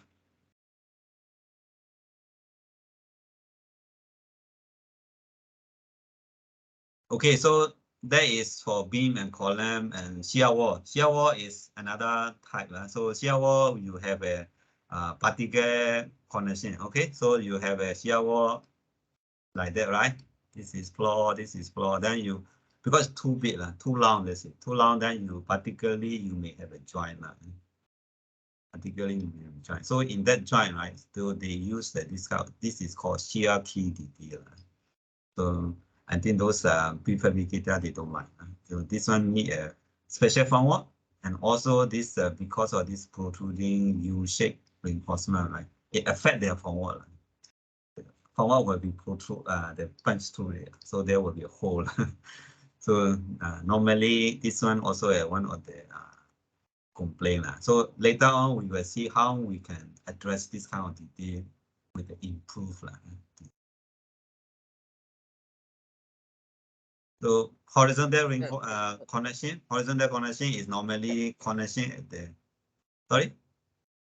Sir, can I check for top-down method? Can we use precast on the first floor? Yes, of course, yeah. Top down can. From the First floor can, yeah. But it's the basement maybe slightly challenging. I think slightly, not slightly, I think it's not possible. Oh, okay. But first floor can, because it's the challenge, right? It's the crane, right? You need to transport your precast member to your beam and slab, right? So you can do. But it's a come to basement, right? Top down. Top down meaning you cut the first story first. Basement is later, right? You have a hole for construction access, right? You only have small hole, so you cannot put the precast element into the hole and then how to transport to the other place. I think that would be challenging. Yeah. So yeah, top down for basement, I think difficult. But top down, right? All the superstructure you can do precast now. Can do precast. Okay. But nowadays, right? If you don't use precast, I think no way that you can satisfy with the buildability score unless you have a PVC, you have a steel structure, or you have yeah. I think that's all. And you got yeah. These two. All this DfMA technology, you got to adopt either one. Otherwise, we're not satisfied with this buildability score, and then you can't get approved. Yeah. Okay, thank you. Yeah.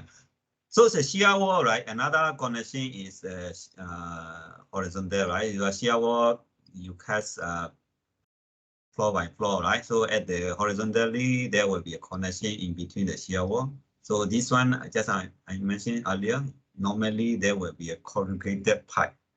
Okay, so there is a pipe here, corrugated pipe, just beside the reinforcement. So then the bottom bar where the starter bar, we call it starter bar. So that one will be going into it when you slot in. Okay, so this is normally like lapping length, so it's 45 diameter. Okay, this is traditional way, so very long. So like 25 mm diameter, right? It will go reach to 1,100 something, right? So it's very high. So normally they will complain that in contractor. Okay, now I think that's about our connection detail. Now we have a class activity. So everyone need to participate so that you can get the marks. Class activity is really 20%. Okay, I should. Do you want need the code or not? I think you want need code. Let me see. Yes, yes. Oh, you need code now. If you need code, let me see. Just now I tried to get the code, right? For all the okay, there's a QR code, right? Okay, okay.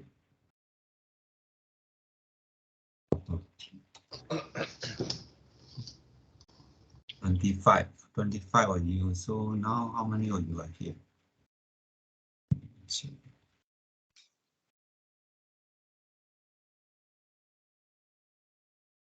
We got 32. So save us some more. Oh, class is full. Okay, so sorry, then we cannot already. This is a free version, that's one. I can see that its class is full. Okay, I think it's done with.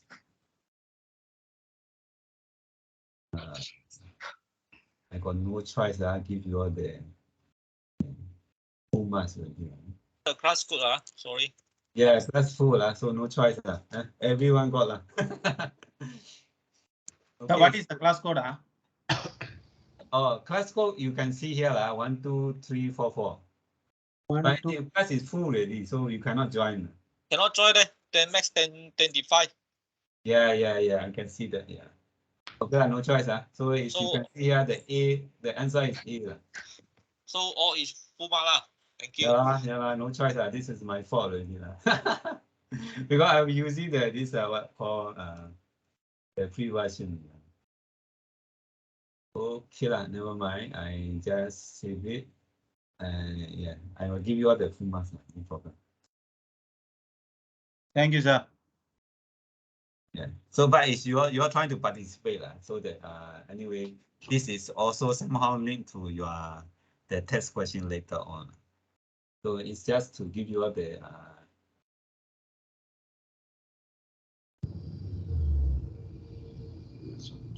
so this is brace, right? So the structure is called brace. So meaning is lateral load is resisted by the wall. So I'm telling you the answer.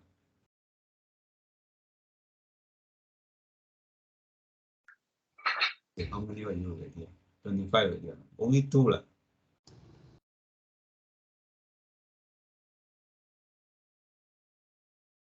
At least I should got 25.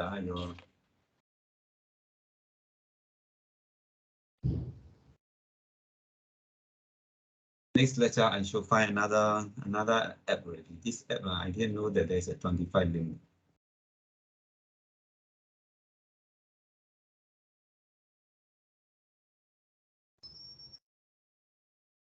Someone?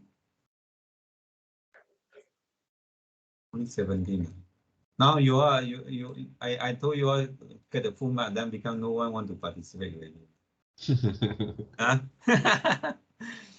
Right, it is always the case, right? Yeah, become no point to participate. No lah, I think maybe some of us is busy. Yeah, also true. Okay, so just to discuss, right? Just to understand, you have the right understanding. So first answer is correct because it's a shear wall resist all the loading, okay, lateral load. So all the above is not correct.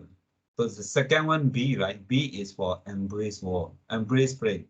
The embrace frame meaning they will resist the lateral load.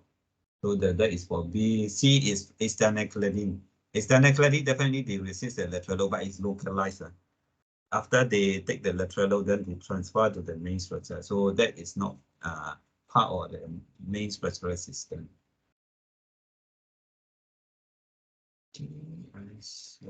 Save it also. I say at least I can show some proof to audit. Okay, the next one I'm not really. So those who need the code, right? Let me know. I can generate the code for you. Oh, now it's 25 already. Class is full already. So more than 15 meter, what type of precast element we should use? Okay, let me see. I think you all answer already. I think so. Hollow core slab. Okay, see D and what? Some more reduce.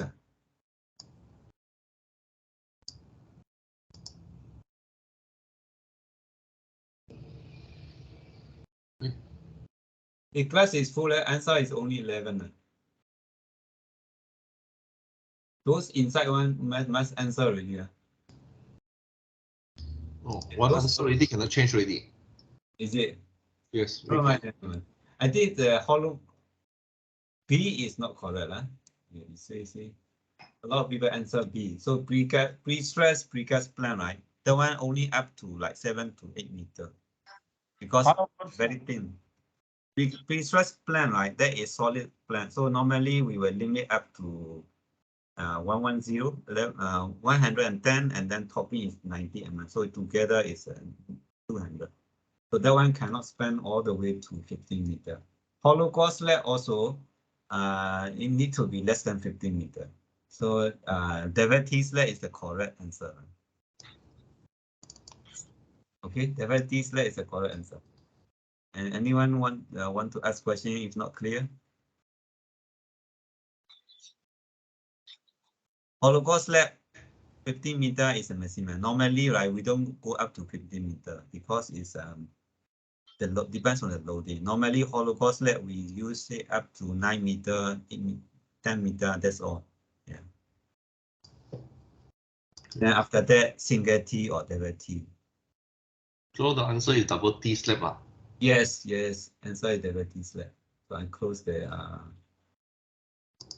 session. Okay, I think that's all already. Now we got finished. Okay, so now we move to next topic. So adoption of our precast concrete in Singapore. So I think it's just to brief you on what happened in the past. So normally, right, HDB. So our public housing is come with a fixed area. So it's a 4-room or 3-room or 2-room, right? So they always already designed for efficiency. So then the room size are also similar, right? So we accept that already. So quite similar. So they are like kind of modularized. So the column size, beam size, everything modularized. So like you can, one time my colleague actually designed the multi-story car park. So multi-story car park also is everywhere looks the same and also looks similar size, right? So the beam size, column size, actually you all are standardized here. You don't need to really think of what size I should use here. All standardized. You don't need to think. Just need to design on it. So that is actually it's a good good for the designer. So normally there is a modularized and repeated unit type. So that is very good for precasting. That's why I think normally we can achieve up to 50 to 70% precast level in the public housing. That is actually very good. So I think this one you have seen before, the type of precast element used in the HDB. So you see the yellow color here, that is not precast, that is the flat slab. So normally in the past, I think the slab is used as a flat slab. Okay, they don't use a precast. in a way they want to optimize the crane usage. If you use too many precast element, also slow down because it's crane usage is a lot.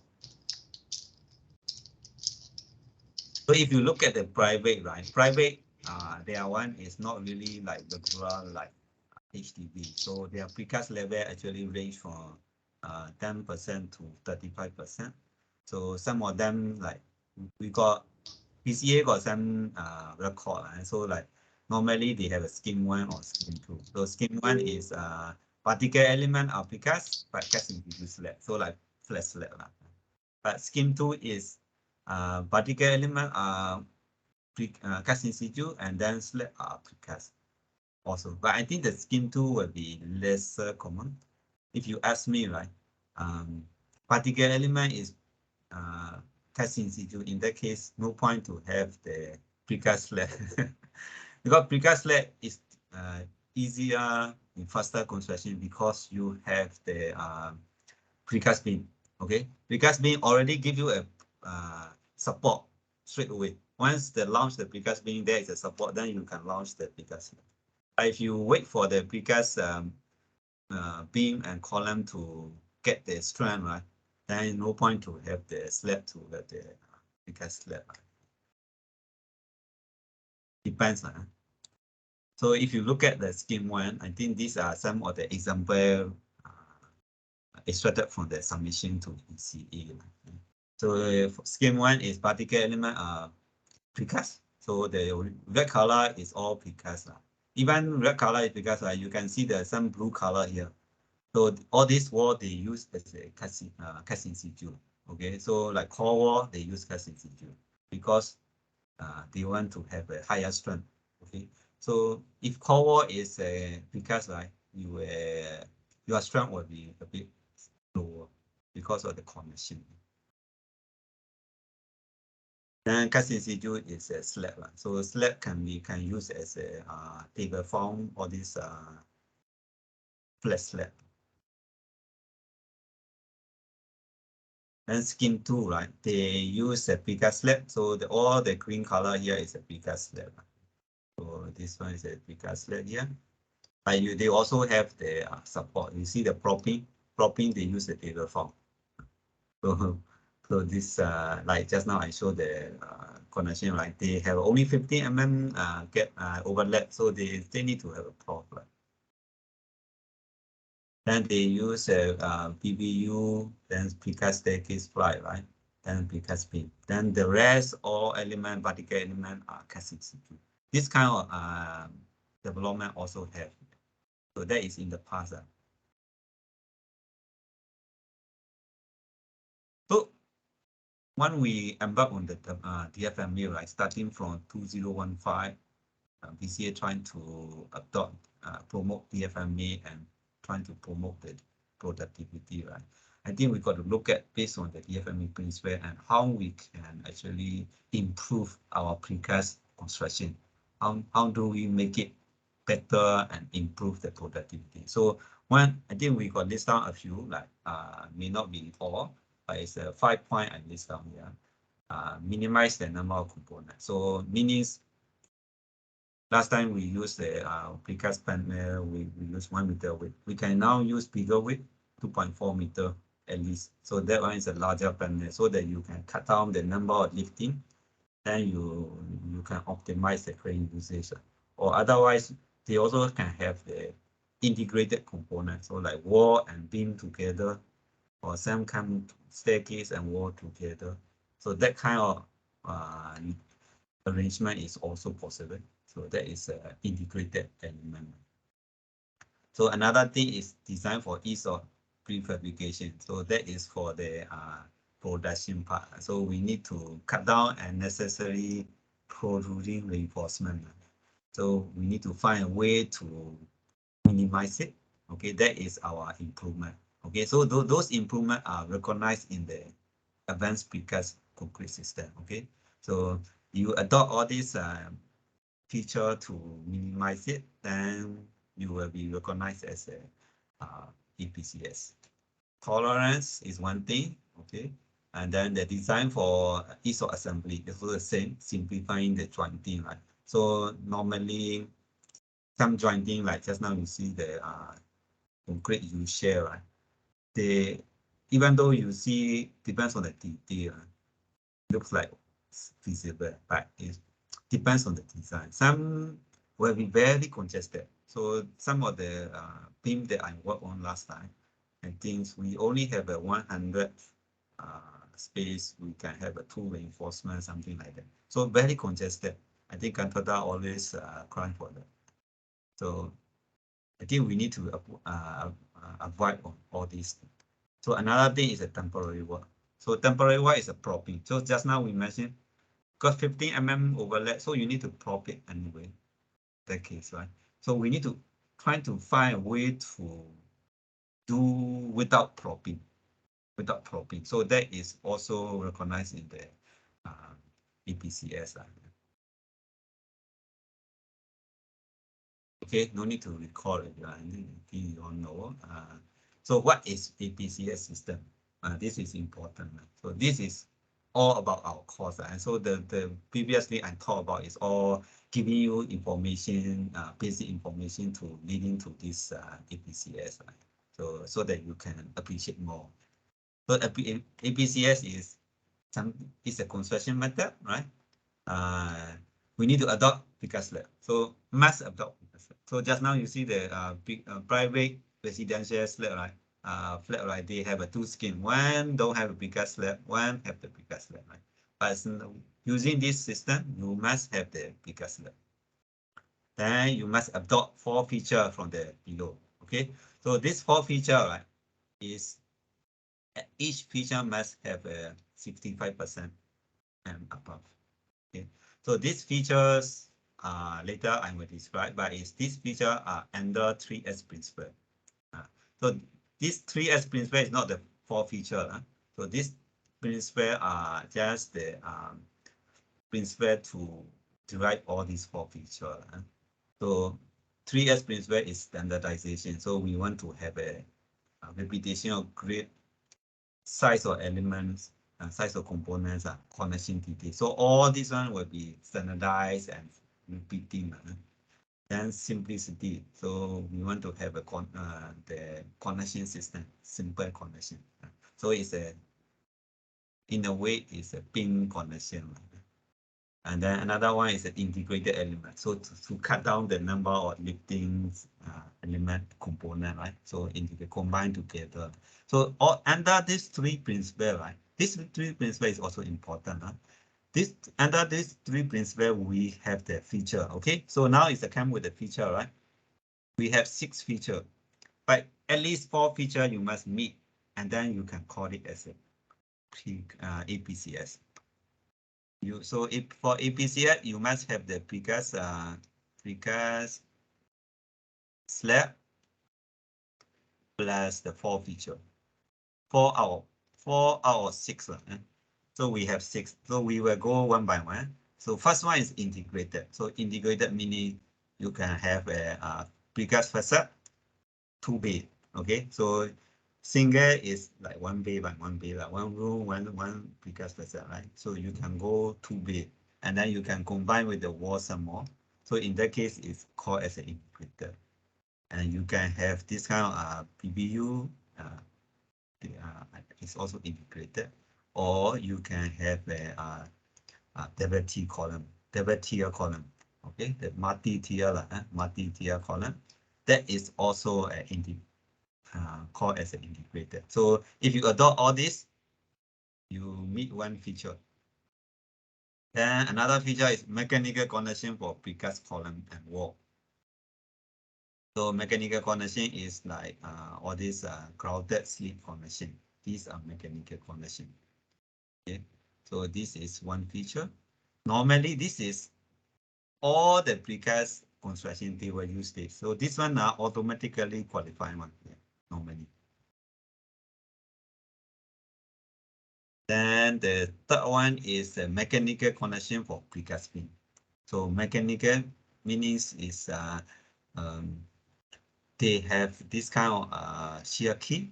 Okay, so they can slot in. So once they connected. Later I have a detail. So once they have a put in place, then they can put in the shear key into the support. So that you don't need the cover. Okay, this is a hidden cover kind of things. So you don't need a cover because cover will affect the other feature. So like basically like you have a column beside the cover, then you want to put the wall, right? Your wall cannot go into the cover, right? So like you have a cover like that. Then later on you want to have partition, right? Because your beam is here, man. So your partition wall is also a precast panel, right? So your precast panel can go up to here only. Then this one you have to do it manually on site.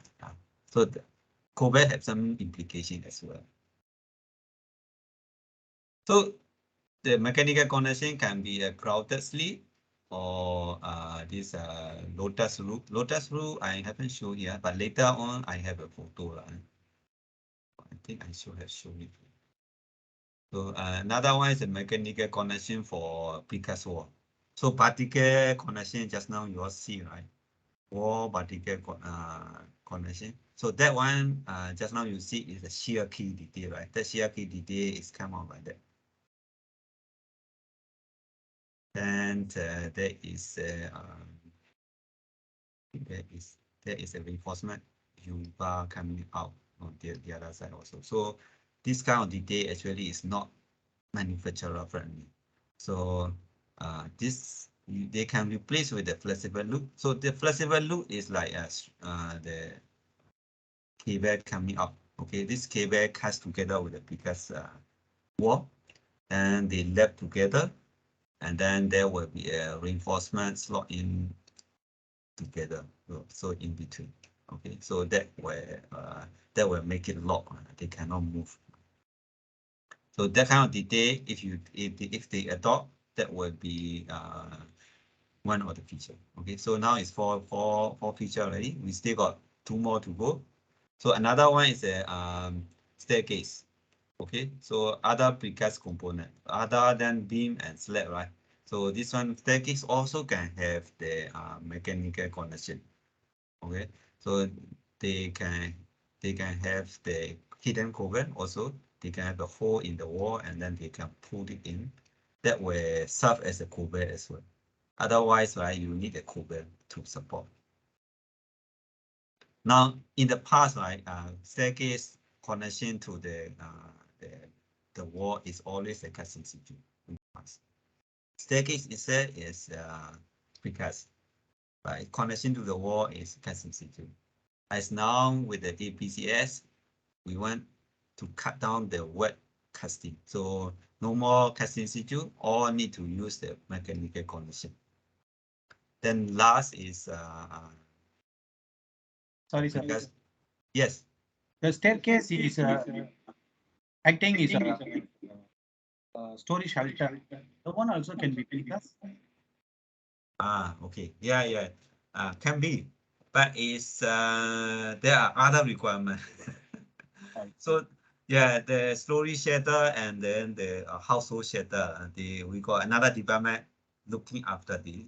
So the detail will be slightly different from normal staircase detail. So normally they are looking at the wall detail mostly. So wall is the one giving you the protection. Actually, the staircase itself, right? It doesn't give you the protection. So the connection to the staircase, I believe, it still can be removed. But the wall detail or the reinforcement detail need to follow this storage shelter detail. Thank you, sir. Then last one is the bigger precast panel. This one, right? Normally nowadays I see the APCS project, right? They were qualifying for this. Okay. Automatically they were qualifying for this, and then they were qualifying for this. Then this integrated one. This one easy to qualify also because a multi-tier column, right? It's already using by the other contractor for many years. So they are quite comfortable with this. So like 3 already qualified, right? So once 3 is qualified, then they may use this wall connection. This is maybe some they use, some maybe they use this. Okay, so instead of hidden cover, some contractor they will use a cover. Okay, cover also counted as a this under this feature. So in that case, right, by providing a cover, you have the cover from the column, right? So in that case, by doing that, actually cut down the wet casting because you don't need to prop anymore because you have a cover. Okay, that is one of our requirement, right? Because we want to cut down the temporary work. Then the wet casting also cut down. So no more you share, you don't need to cut, you don't need to cast on site, right? So all this one cut down already. So this is also qualified as this mechanical foundation. Yeah. So our BCAA, the new building coming out, they're using the cover only. They don't use the mechanical connection like what I'm showing here. In Singapore, so far, I don't find any project has been using this hidden cover. So far, I haven't found. Yeah. So partly because it's a cost. So using this kind of proprietary product, right? Every wing you need this, right? You can imagine, yeah. So many costs. So that's why the contractor will just go for cover. But cover have a side effect, so this kind of effect, and then also architecturally, right? The aesthetically not so nice because it's cover is coming out from the column and then the beam is on top. So sometimes the beam weight of the beam and cover weight also not in line. You can see that. So this 6 feature, right? Very important. By the way, your test 2, test 1 is open book. Okay, test 2 is closed book. By the way, I think we should announce somewhere. Otherwise, you all will forget. Okay, test 2 is closed book, so you must remember it, memorize it. So this 6 feature must die must remember. Must memorize.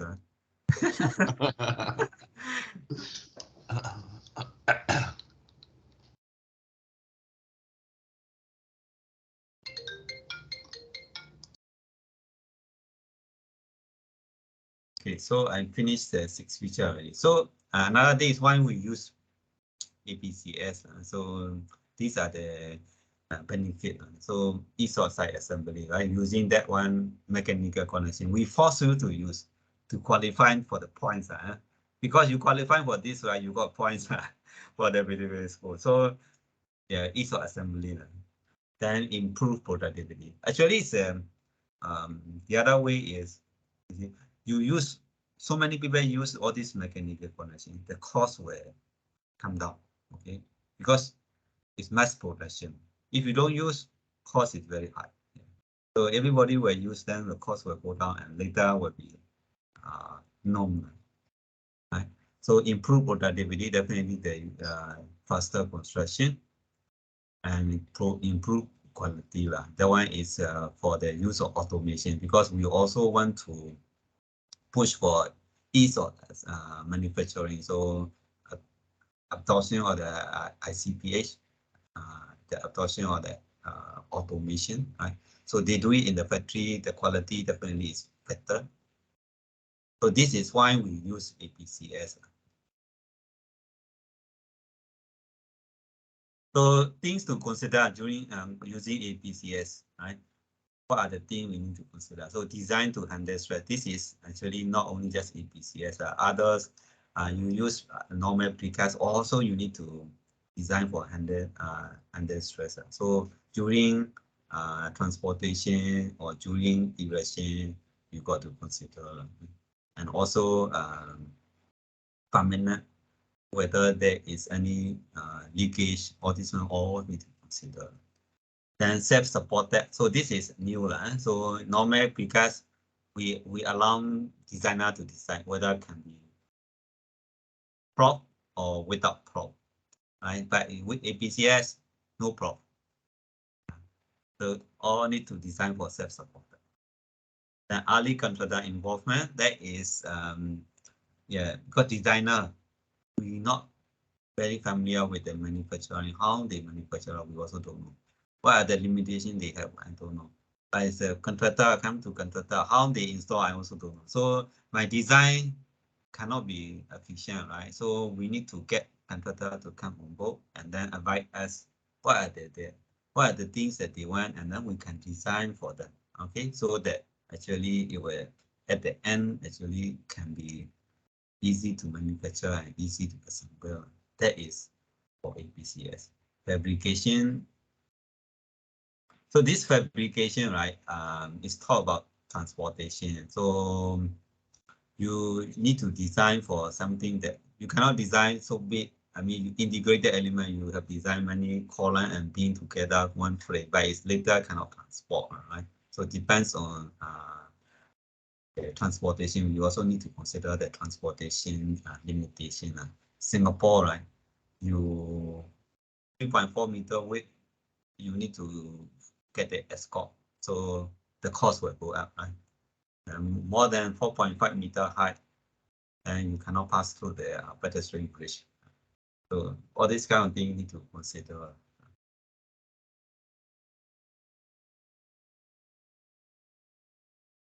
Okay, so we have a few checklists for architect and engineer.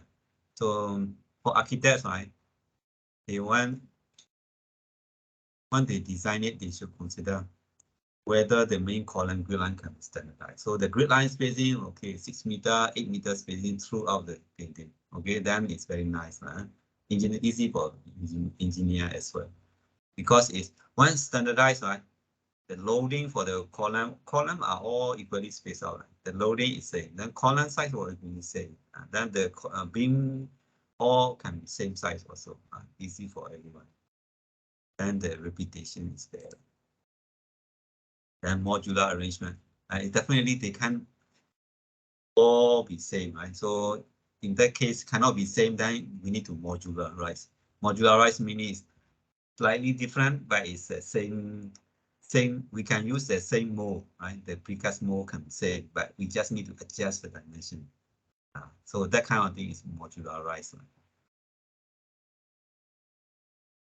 And we also think about the design creativity. So like some architect, they may have a lot of fancy feature in the facade, right?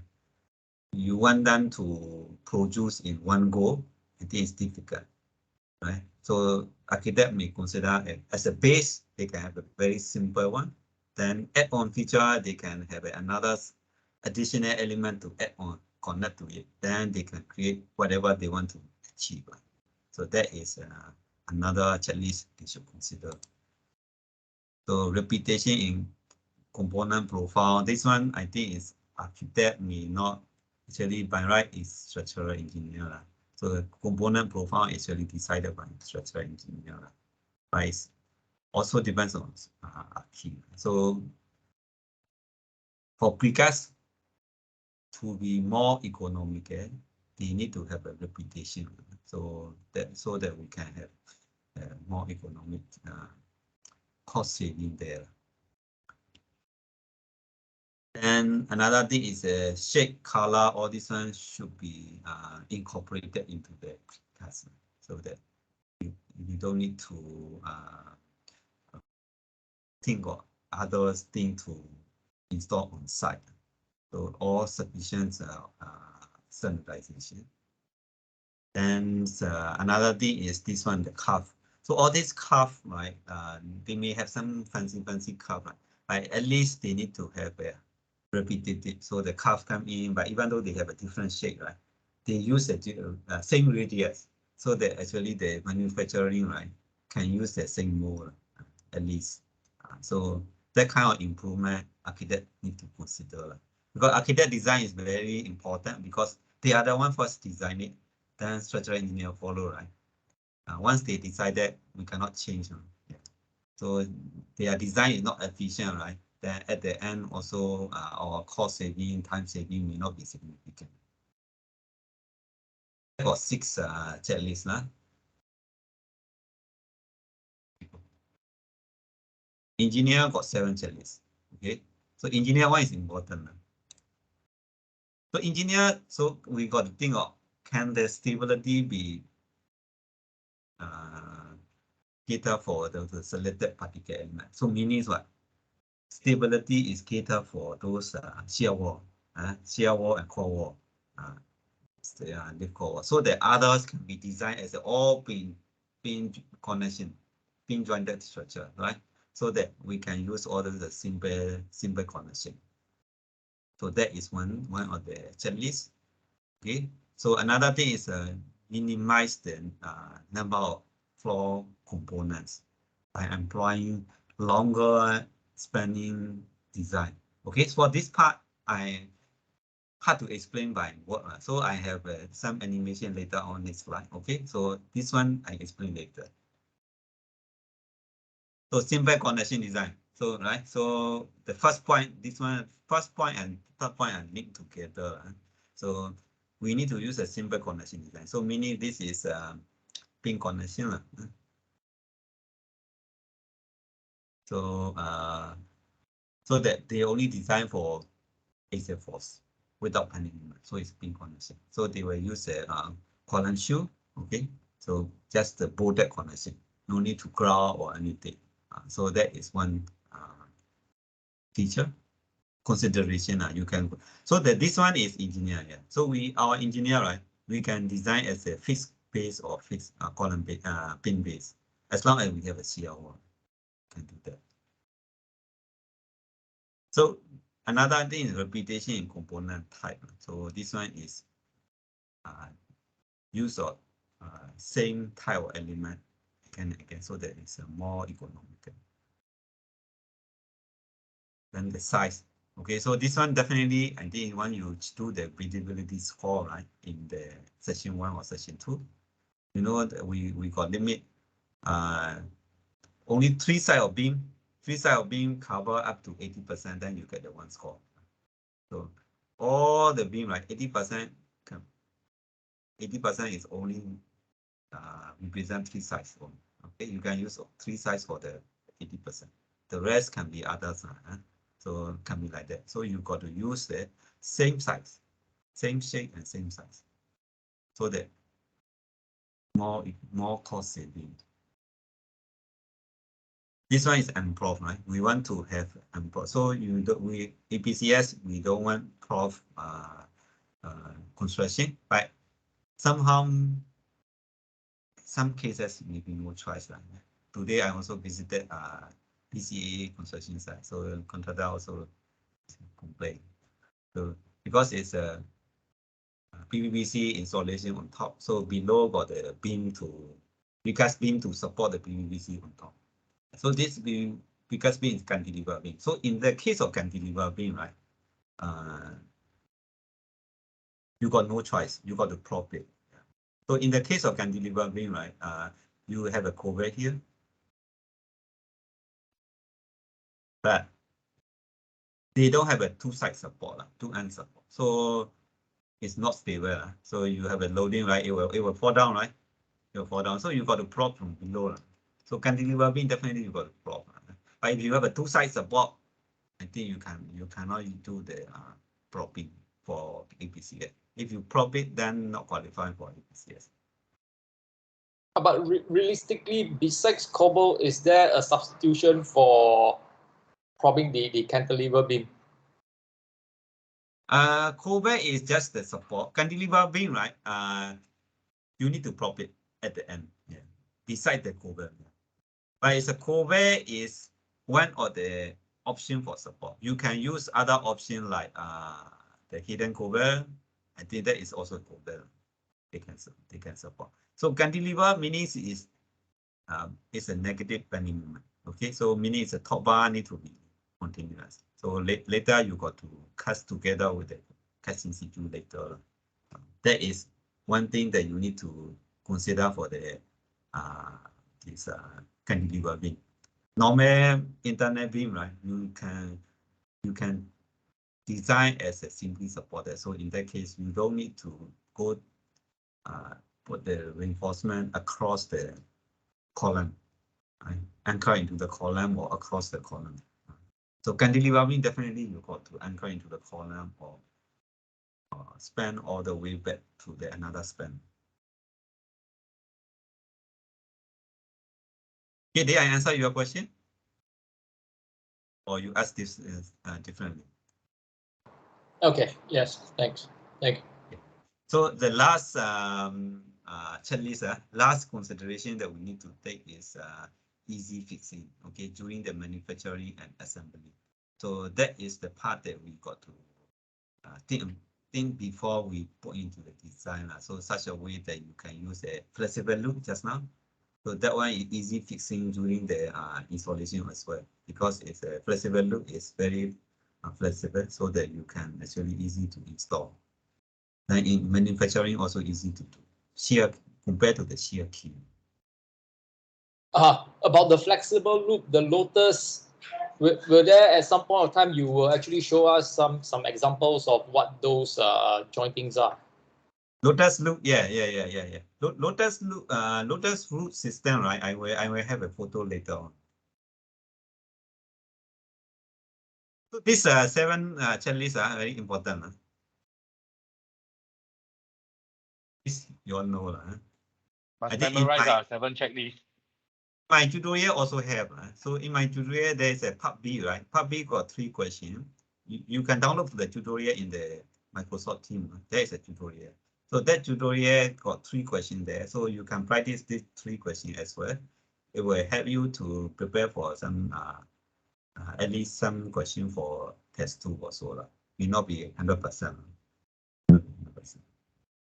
Okay, so this slide want to show you how can we minimize the number of precast element. Okay, so you can see the left hand side and right hand side, right? They are actually the same. You can see the grid line exactly the same. Okay, so left hand side is actually the original proposal. So they have secondary beam. So this the yellow color is secondary beam.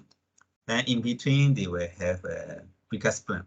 So precast plant is spanned in one-way direction like that. So they got 24 plus the 4 secondary beam, so 28 elements. And the right-hand side, right, this is a proposed single T beam. So they span one direction only. So and then they can their width is also bigger. So they only got 4 single T beam. So you only need to lift up 4 times. The other side you got to lift up for 28 times. So actually the time saving is a lot. So that kind of consideration, you can actually the contractor.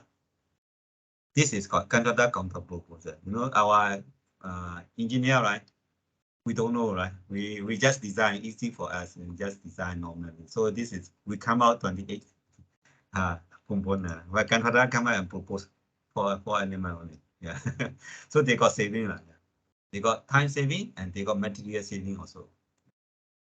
They make use of because this longer span means they can make use of the pre-stress force. So pre-stress actually can enhance the capacity. So they actually can save some material cost also. So based on this project, right, I learned from that also. So, but it's another thing is you use a bigger span and bigger element, right? Then the tonnage increase, So last time the tonnage is smaller, right? Now the tonnage increase, become 18 ton. 18 ton nowadays is quite doable. Last time, 18 ton is already very big. You can see the picture, this one. They use a country grain. So this is a single T, they lift up here and then install.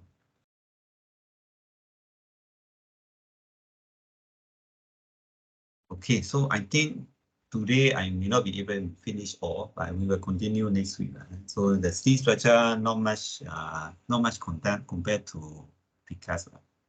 So we will combine together with, I think next 2 lecture, maybe we next 2 topic we can combine together with the steel structure next week. So the advanced precast concrete system, right? Just now we mentioned about what are the things you need to consider, right? What we want to achieve. Also, we talk about the So main thing is a mechanical connection. Okay, we need to change the way we design the connection design. So make it easy for manufacturing and easy for assembly. So I think this is also the same. So this one come with the option. So mechanical connection is a DfMA approach. Normally this is in situ, so normally we do in situ. But mechanical connection, we got a two type. One is a grouted slip connection. So we use it for column to column or beam to column also can have. Yeah. But other than that, we also can do bolted connection with grouting as well. Yeah. So these are a few options that you all can do. Approach, right? Approach in connection design. So how do we approach? Connection design is not fixed with the like 4 type of connection you only can use for the node. You can think any way, any innovative way that you can achieve, right? Then you can propose as well. So there's no limit. But its approach, right? It's a standardization is our approach. So you are whole project, your connection need to be standardized. Right? So ease of fixing, all these one are normally we want to achieve. Then explore the use of proprietary product. That means like it's something that already established and already tested and verified, right? So we use it, then is less danger. Otherwise, we need to prove, we need to bear the cost to do the testing to convince the authority, right? Anti-fire resistance is quite general. It's normal for all the structure. Then the construction methodology, right? So it's normally we need to consider the speed, right? So that meaning we don't need to do propping or this one where increase the speed, right? And easy fixing.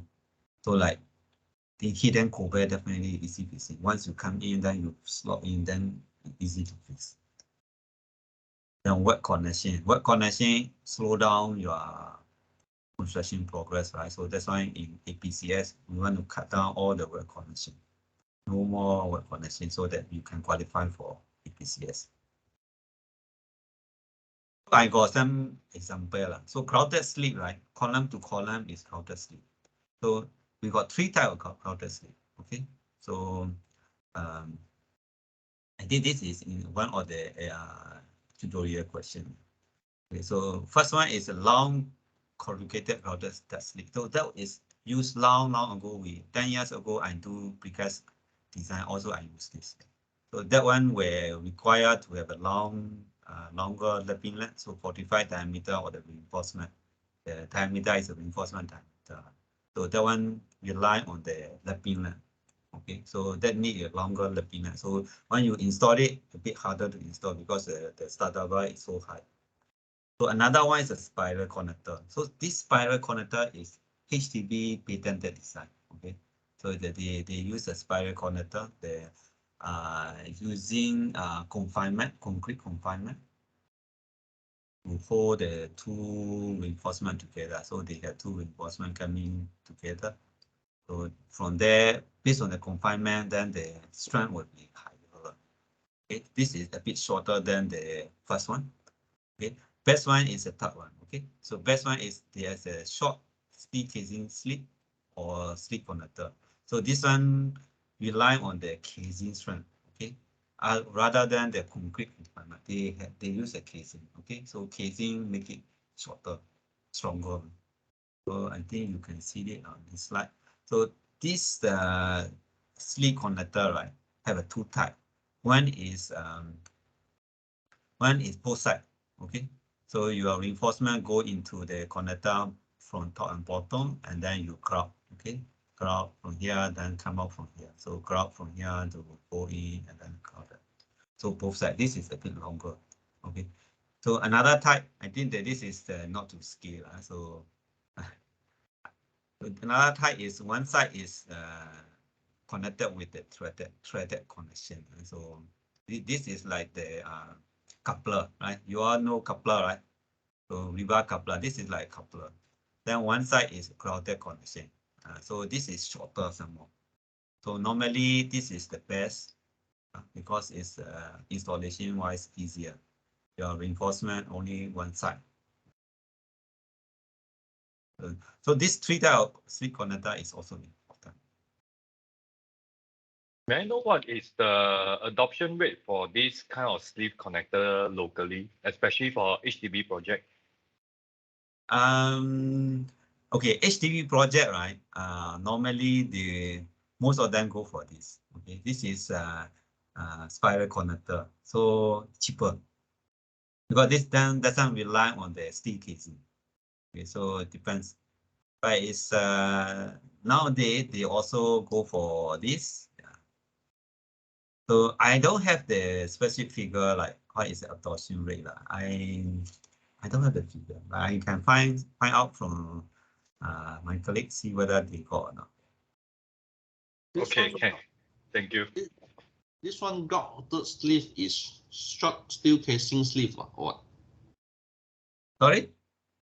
In your previous slide, you say 3, right? One is long corrugated duct sleeve, one is spiral connector, another one is short steel casing sleeve. Then the next page, grouted sleeve is another type. No. They are same. Next page, grounded sleeve. Grounded sleeve is actually the all 3 type. Grounded sleeve meaning is all 3 type. This is a title. So then next page, the most efficient one is the short sleeve casing sleeve type. So that refer to the top type. Okay, understood. Short casing sleeve. Okay. So yeah, I think this one may be a bit confusing for you. Yeah. So this type still got 2 types. So I think both are all efficient. Yeah.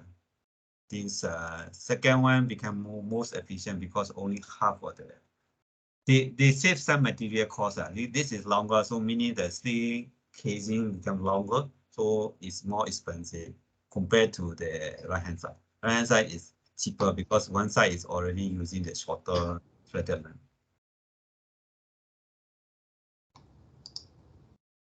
But this type of casing with the coupler will have an issue if the rebar are of different sizes, isn't it? Yes. So means to say on site, you basically need to have different sizes of coupler for different location of the rebar. Yeah, unless right, I'm not sure their product have a different size. Like this size is 25 mm diameter, this size is 20 mm diameter. Not sure they produce in that manner. I think may not. Standard they may use the same size. Same. So if you order for special treatment, maybe a bit more expensive. So in that case, right, you can actually do it the other way. So like, let's say you have a wall here. Oh, let's say you have a wall here. So this wall, the particle reinforcement is 10 meter, 25 mm. So you need to connect with the 25 mm pipe, obviously, right? Then the next one, you want to go for 20 mm. But you don't come up with the 25 mm. You have starter bar, right? You lap it with the 20 mm in the precast factory. So it cuts together with lap it together with the 25 mm here. So that this one starter bar come out is 20 mm. Then later you can use a 20 mm grouted sleeve. Yes, we practically do it also on site. I did right now. Yeah. Oh, you are doing this lah. Yes. Yeah. So But doesn't in this way it doesn't literally bring down the cost one sense or another, because you need to cater for different sizes, so there's not much really standardization across the site. Yeah. So also true. Yeah, you have a good point. So you have a different side of connector. May end up you are using the wrong side on site also. You know, that one also a serious consequence. So normally, right, we don't want to use a lot of different sides. So I think DCA have a recommendation in the guidebook. I also uploaded the guidebook for you. So guidebook we got say like at least like in one project, right, you may use at most three sides at most. Don't use too many sides. So I think one way is you can do this way. Okay, so you can use 25 mm diameter, but you want to cut down number of reinforcement, you can cut down the number of reinforcement, right? Because you need a smaller area, then you cut down reduce the number of reinforcement. Then in a way, you also reduce the connector. That way save the cost as well. Okay, thank you. Yeah. So that is actually part of the designer's job. I think contractor counter propose, but I think the designer is the main person. So they need to have all this knowledge and then they will give it to you the best proposal. I think I have a video here for you all. This is a crowded sleep, so hope you can hear.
Okay, is it same as what you are doing on site? I think some of you are doing that, right?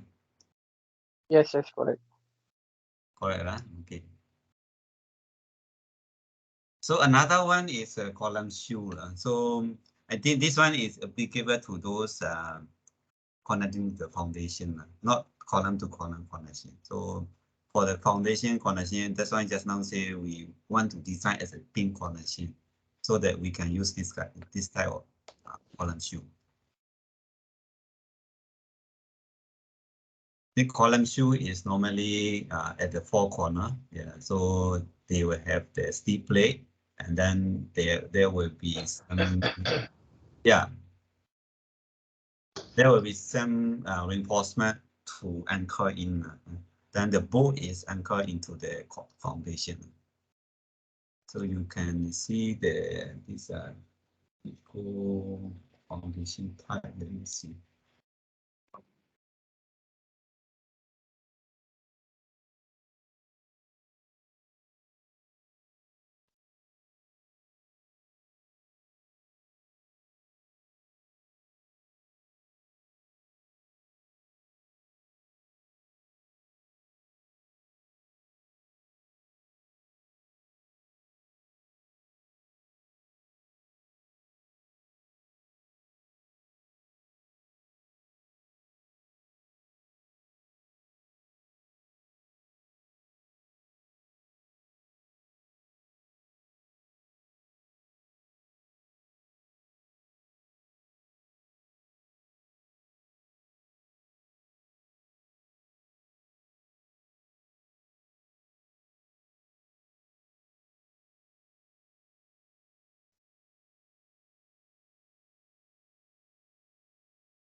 Okay.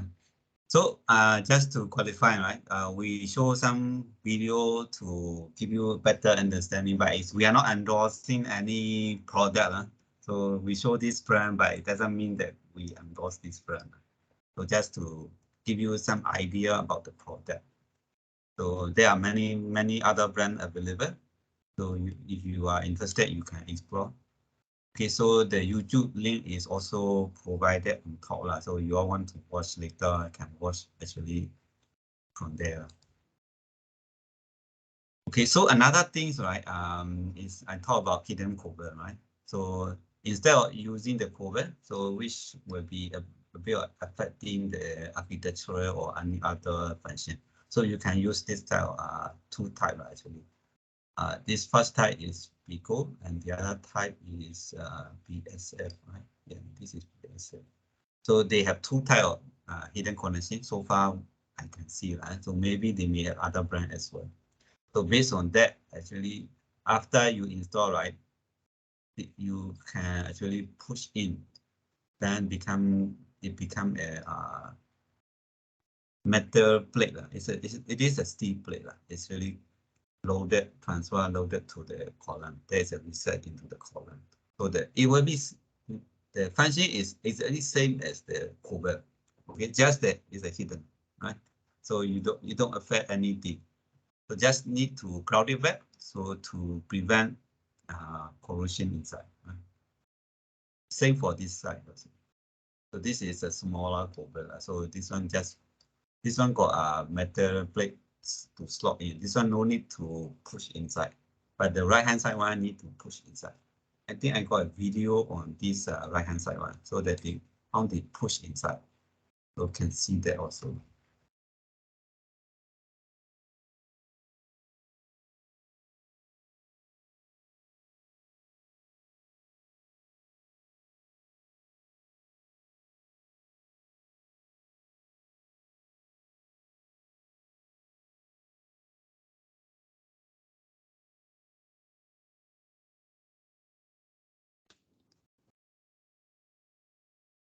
Before going up, right? Before lifting up, you got to test out your this cover, right? Because otherwise, up there.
Okay, so all this previously I talked about this hidden cover. That is actually normally is a pin connection. Okay, because it comes with just the hidden cover and transfer the shear on. There is no bending moment it can transfer.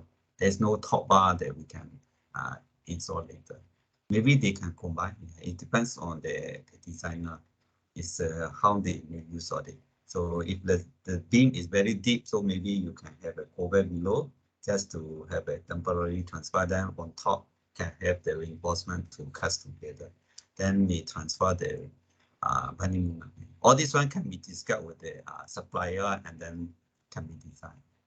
But I really want to have a moment connection like to resist the this lateral load, then need to go for a loader hook.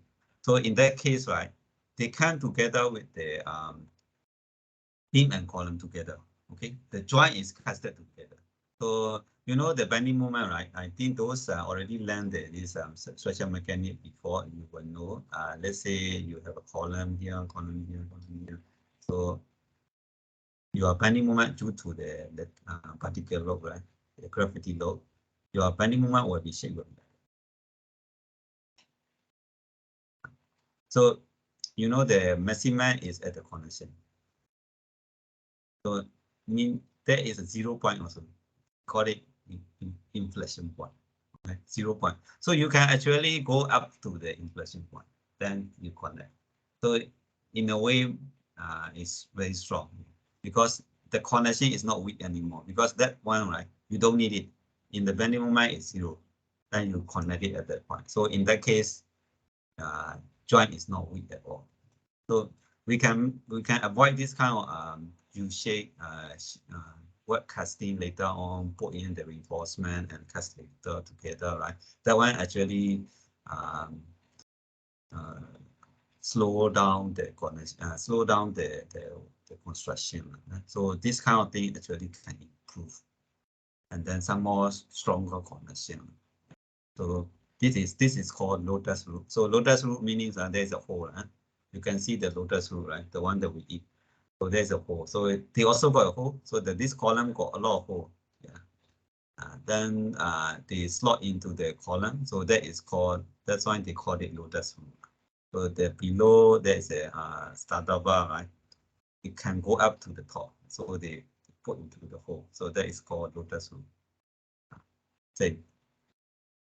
So we have locally used already Skyline, Condominium, and Capital Green. They are using the lotus root. So locally, I think those are Japanese komina. It comes from the Japanese. Their innovation. Not sure anyone or you used encounter this connection before.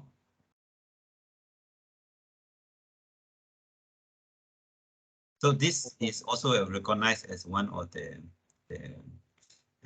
feature that we accept as under APCS. Yes, anyone want to talk?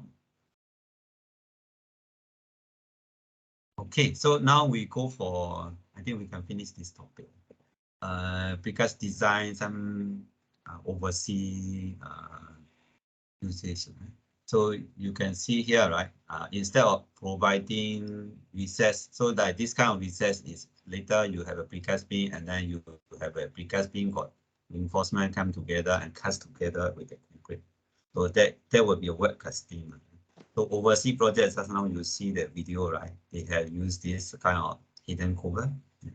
So this is in Manchester, the Metropolitan University. So next one is Nestle Germany got this project. So they use the flexible loop. Okay. So this flexible loop currently, right, locally also quite extensively, especially for PVC project. A lot of PVC project now they use this kind of flexible loop.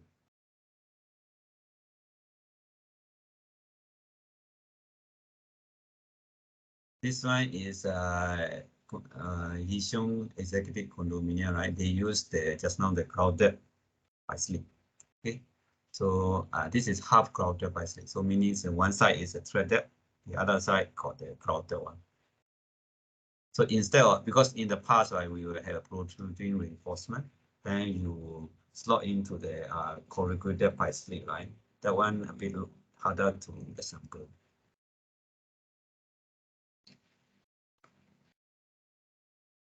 This is at the industry factory. So they are using the column shoe. So they design as a pin support. And they can have a column shoe. So you can see the column shoe connection like that.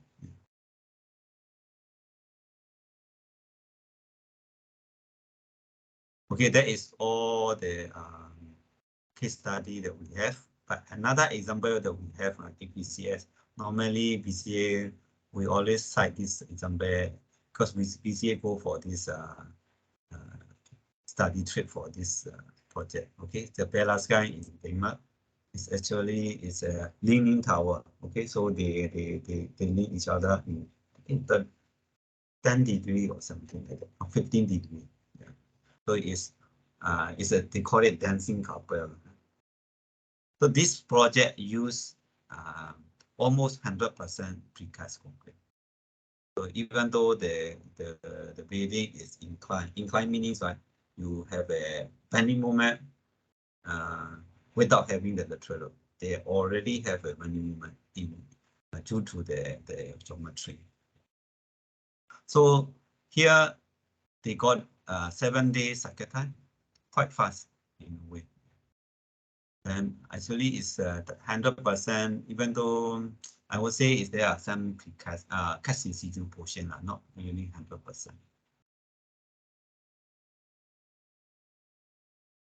So I show some photo. So like they adopt hollow core slab. Okay. So this hollow core slab, right? This is non-load bearing wall. So this wall is non-load bearing wall. This is load bearing wall. So meaning the hollow core slab span this side to this side all the way. So it's 2 rooms, span across 2 rooms. So it's like 7 meter, 8 meter kind of span. Yeah, 1 room normally about 3-4 meter.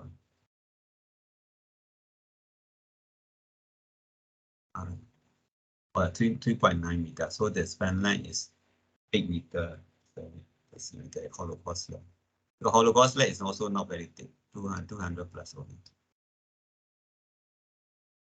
So this is due to the leaning, right? They have a height bending moment.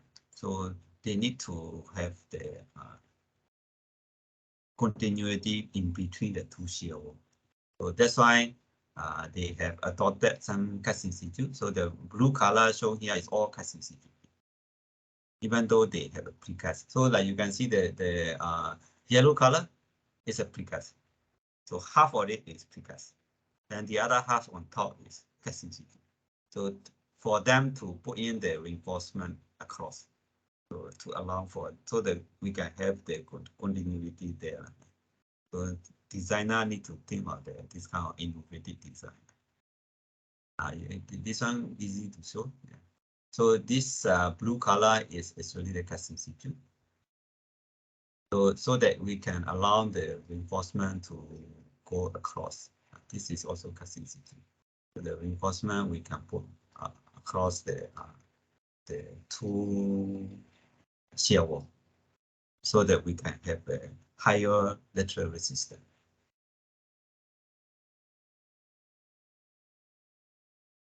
And this is some construction. So you can see some of the wall are inclined wall, and even the column also inclined column. And this is actually the prefabricated PVU. I think you all learn about PVU in the first few lecture. So PVU actually is come with the pre-finished and all these bathroom cabinets, sanitary ware, right? So all this one come together. And then behind there is the hole for them to do the servicing later on, in case there's a space for access panel. So overseas also they adopt a lot of this precast technology to improve the productivity. So not only us. Okay, I think not sure I can launch or not. Okay, I got quiz slide. You all can join or not. If not, I got to launch another one. Looks like cannot already, didn't it? Because no, I cannot see anyone. Can I still can see that. But you so far 0 leh. Because actually this software, right, they allow me to use 5 slide only. But so far I use almost 10 only. Only 1. Oh, okay.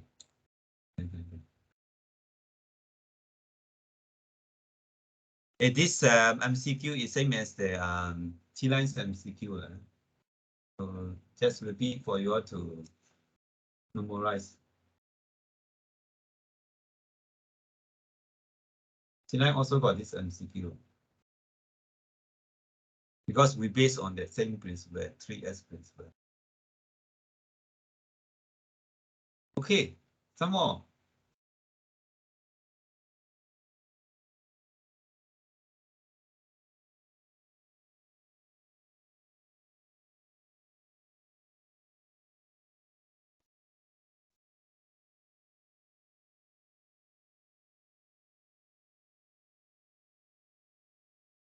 So, C. You all got C. Okay, C is correct. So, all 4 options, right? Sustainability is not part of the 3S principle. So, only C is correct. So, take note on that.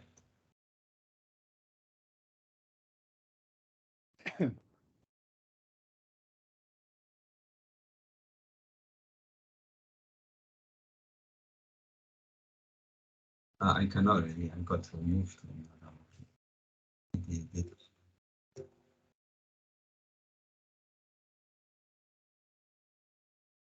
Let me launch another one.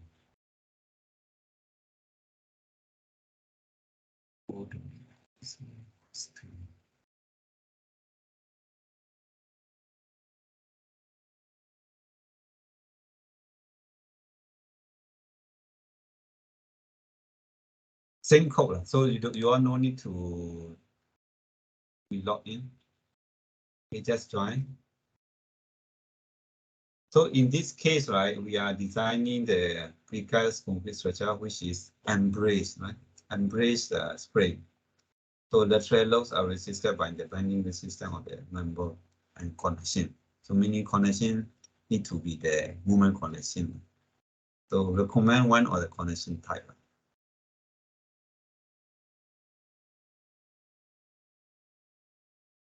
Okay, try. Then after this, then we stop today. So the other 2 topics we will combine with the steel structure later.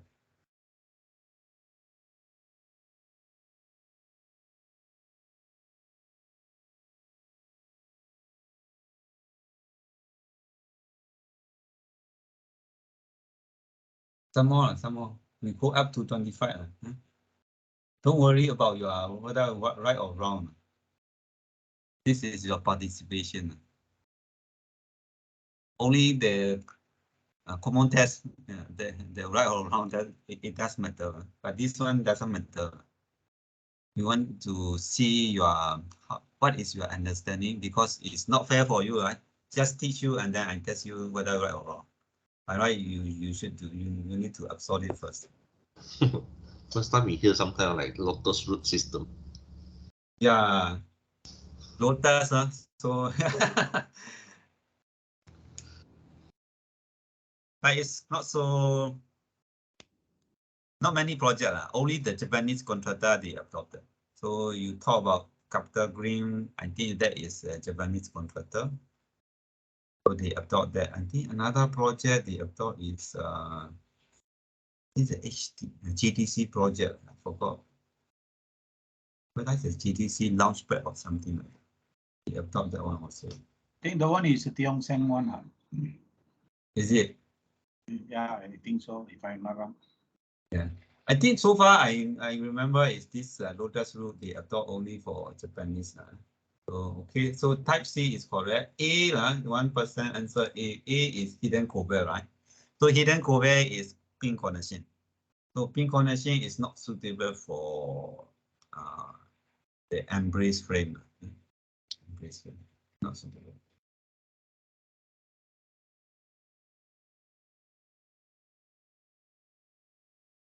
Okay, so next one. Should hide this. Show the following pressure key.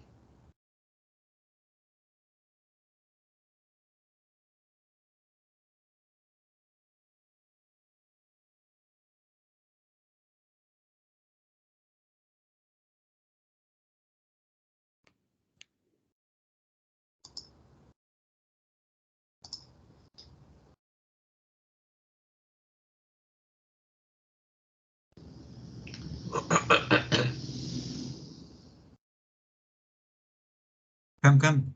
The rest, how come? Time ups. Yeah, faster. Later you all want to go sleep already. 9:50 already. Option D. Oh. Yeah, those actually cannot join one, right? Type in the chat. Oh yeah, I can see a lot of people type on the chat. I cannot remember which one is for which question because you are typing. You see the timing now. Yeah. Yeah, type D lah. Okay. C is not C is just now the previous question. So type D. C is not. A is also not. A is for simple connection. C is for moment connection. D is for shear connection. Actually, this is called shear connection. So it's for the shear wall particle connection. So hidden corbel is what for connection? Simple pin connection. Pin connection. Pin connection. Column shoe is normal lah. Column shoe is also pin connection, but that is for column. Hidden corbel is for beam, right? Column shoe is for column, and then lotus root is for beam also, beam and column, but they are moment connection, right? Then flexible loop is shear connection for the shear wall. They only use for shear wall. So even for PPVC, right, two modules joined together in between, they use the flexible loop.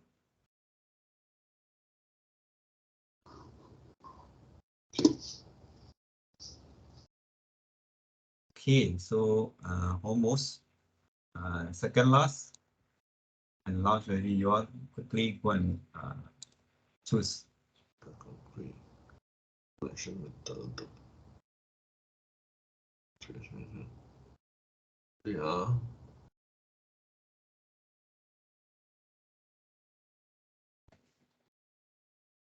Donkey.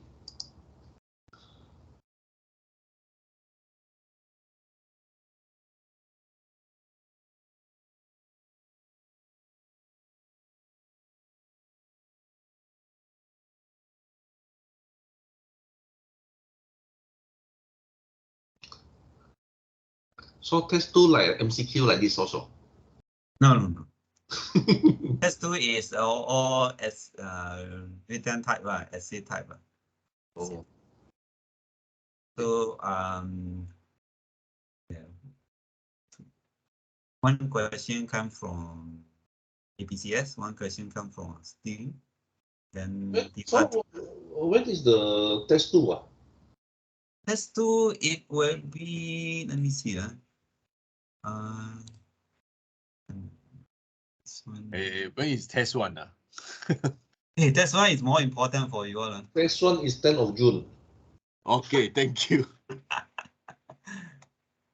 Okay, lesson plan. Oh, lesson plan is here. This one is a 12 August. 12th August is chapter 11 case study by you, right? Yeah. But it's before that. So we were 6:30, right? We start with the test 2. So 6:30 to 8:30, test 2. Then after 8:30, we take a short break and then we do a case study. So mean next week we have to do a revision with you for the test 2 already. Revision. Yeah, because I already Bro, test 2 August. Test 2 August. Yeah, test 2 August. Yeah, because we see coming back on last week also, so don't worry, No, last week direct test already. Yeah, last week direct test already. No need to do the revision.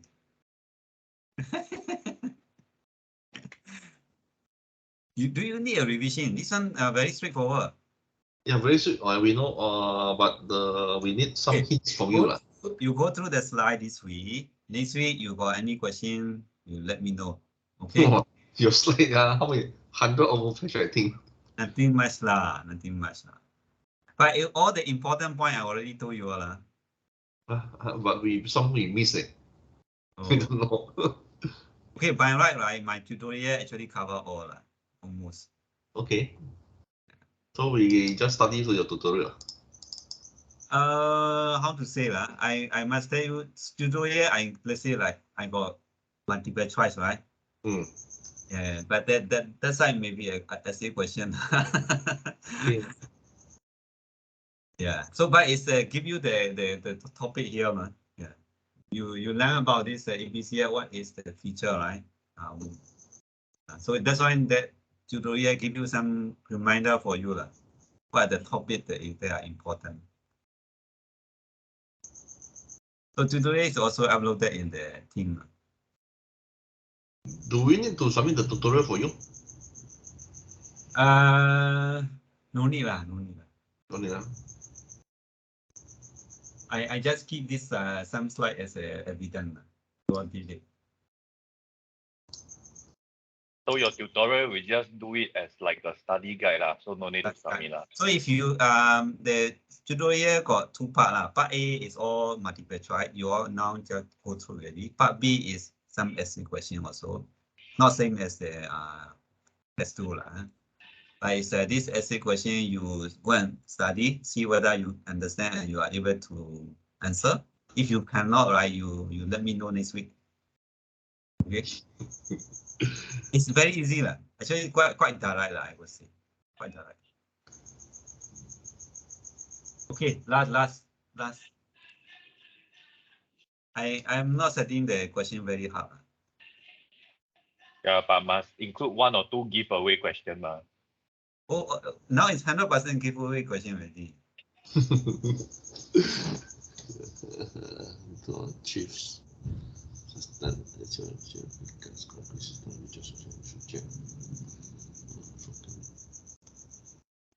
Let's say you all score all 100 marks, I will get scolded. We no score all 100. Don't worry. Yeah, also true lah, because close book, close book, not everyone can remember everything.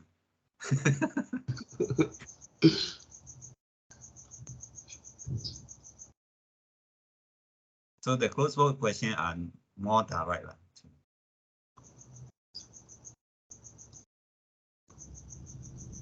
Okay, yeah, I think some answer in the chat already. Some 25 people join, right? But now I only got 14. This is my audit evidence. You all should go all the way to 25 lah.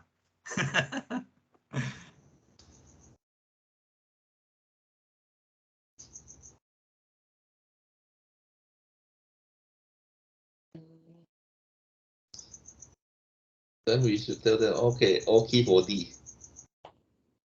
Sorry? All key for D. Yeah. Still got one C, man. Maybe key in wrongly. Yeah, because when we quit already, we cannot change already. I cannot change already, yeah, correct. Also true. I choose this software because I know I don't need to go to another browser. This one can be integrated with the PowerPoint. So that is also one advantage. So this one also give you the topic that you just now I already said this is important, but I think I already include in the tutorial so that you can remember. Yeah. But it's a MCQ. Okay, I think that's about it for today. So next week, we will continue with the two more topics. That two more topics is still important. There are some important parts you need to know. So, okay, we will continue next week. Okay, see you guys next week.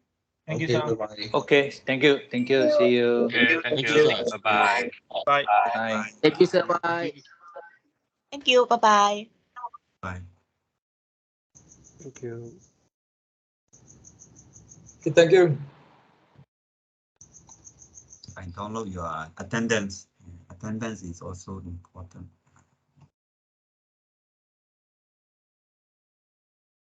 That's it, cool.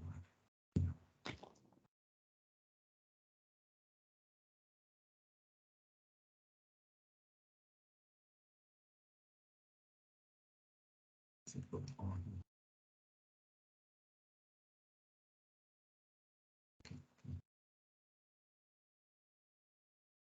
Hey, sir, I want to ask you regarding Yeah. the column shoe.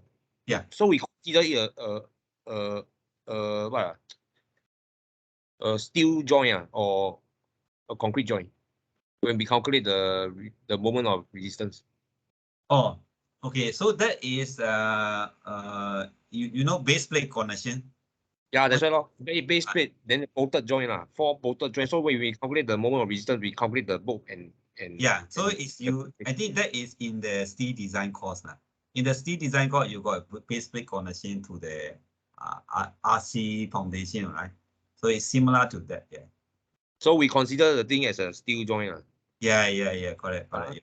Yeah. Then for the other one, the corbel one, the hidden corbel is the same. Yeah, but it's actually these are proprietary product, right? They will come with the design software for you. Yeah, that's why I don't know how to calculate the resistance. Yeah, correct. So like hidden corbel, right?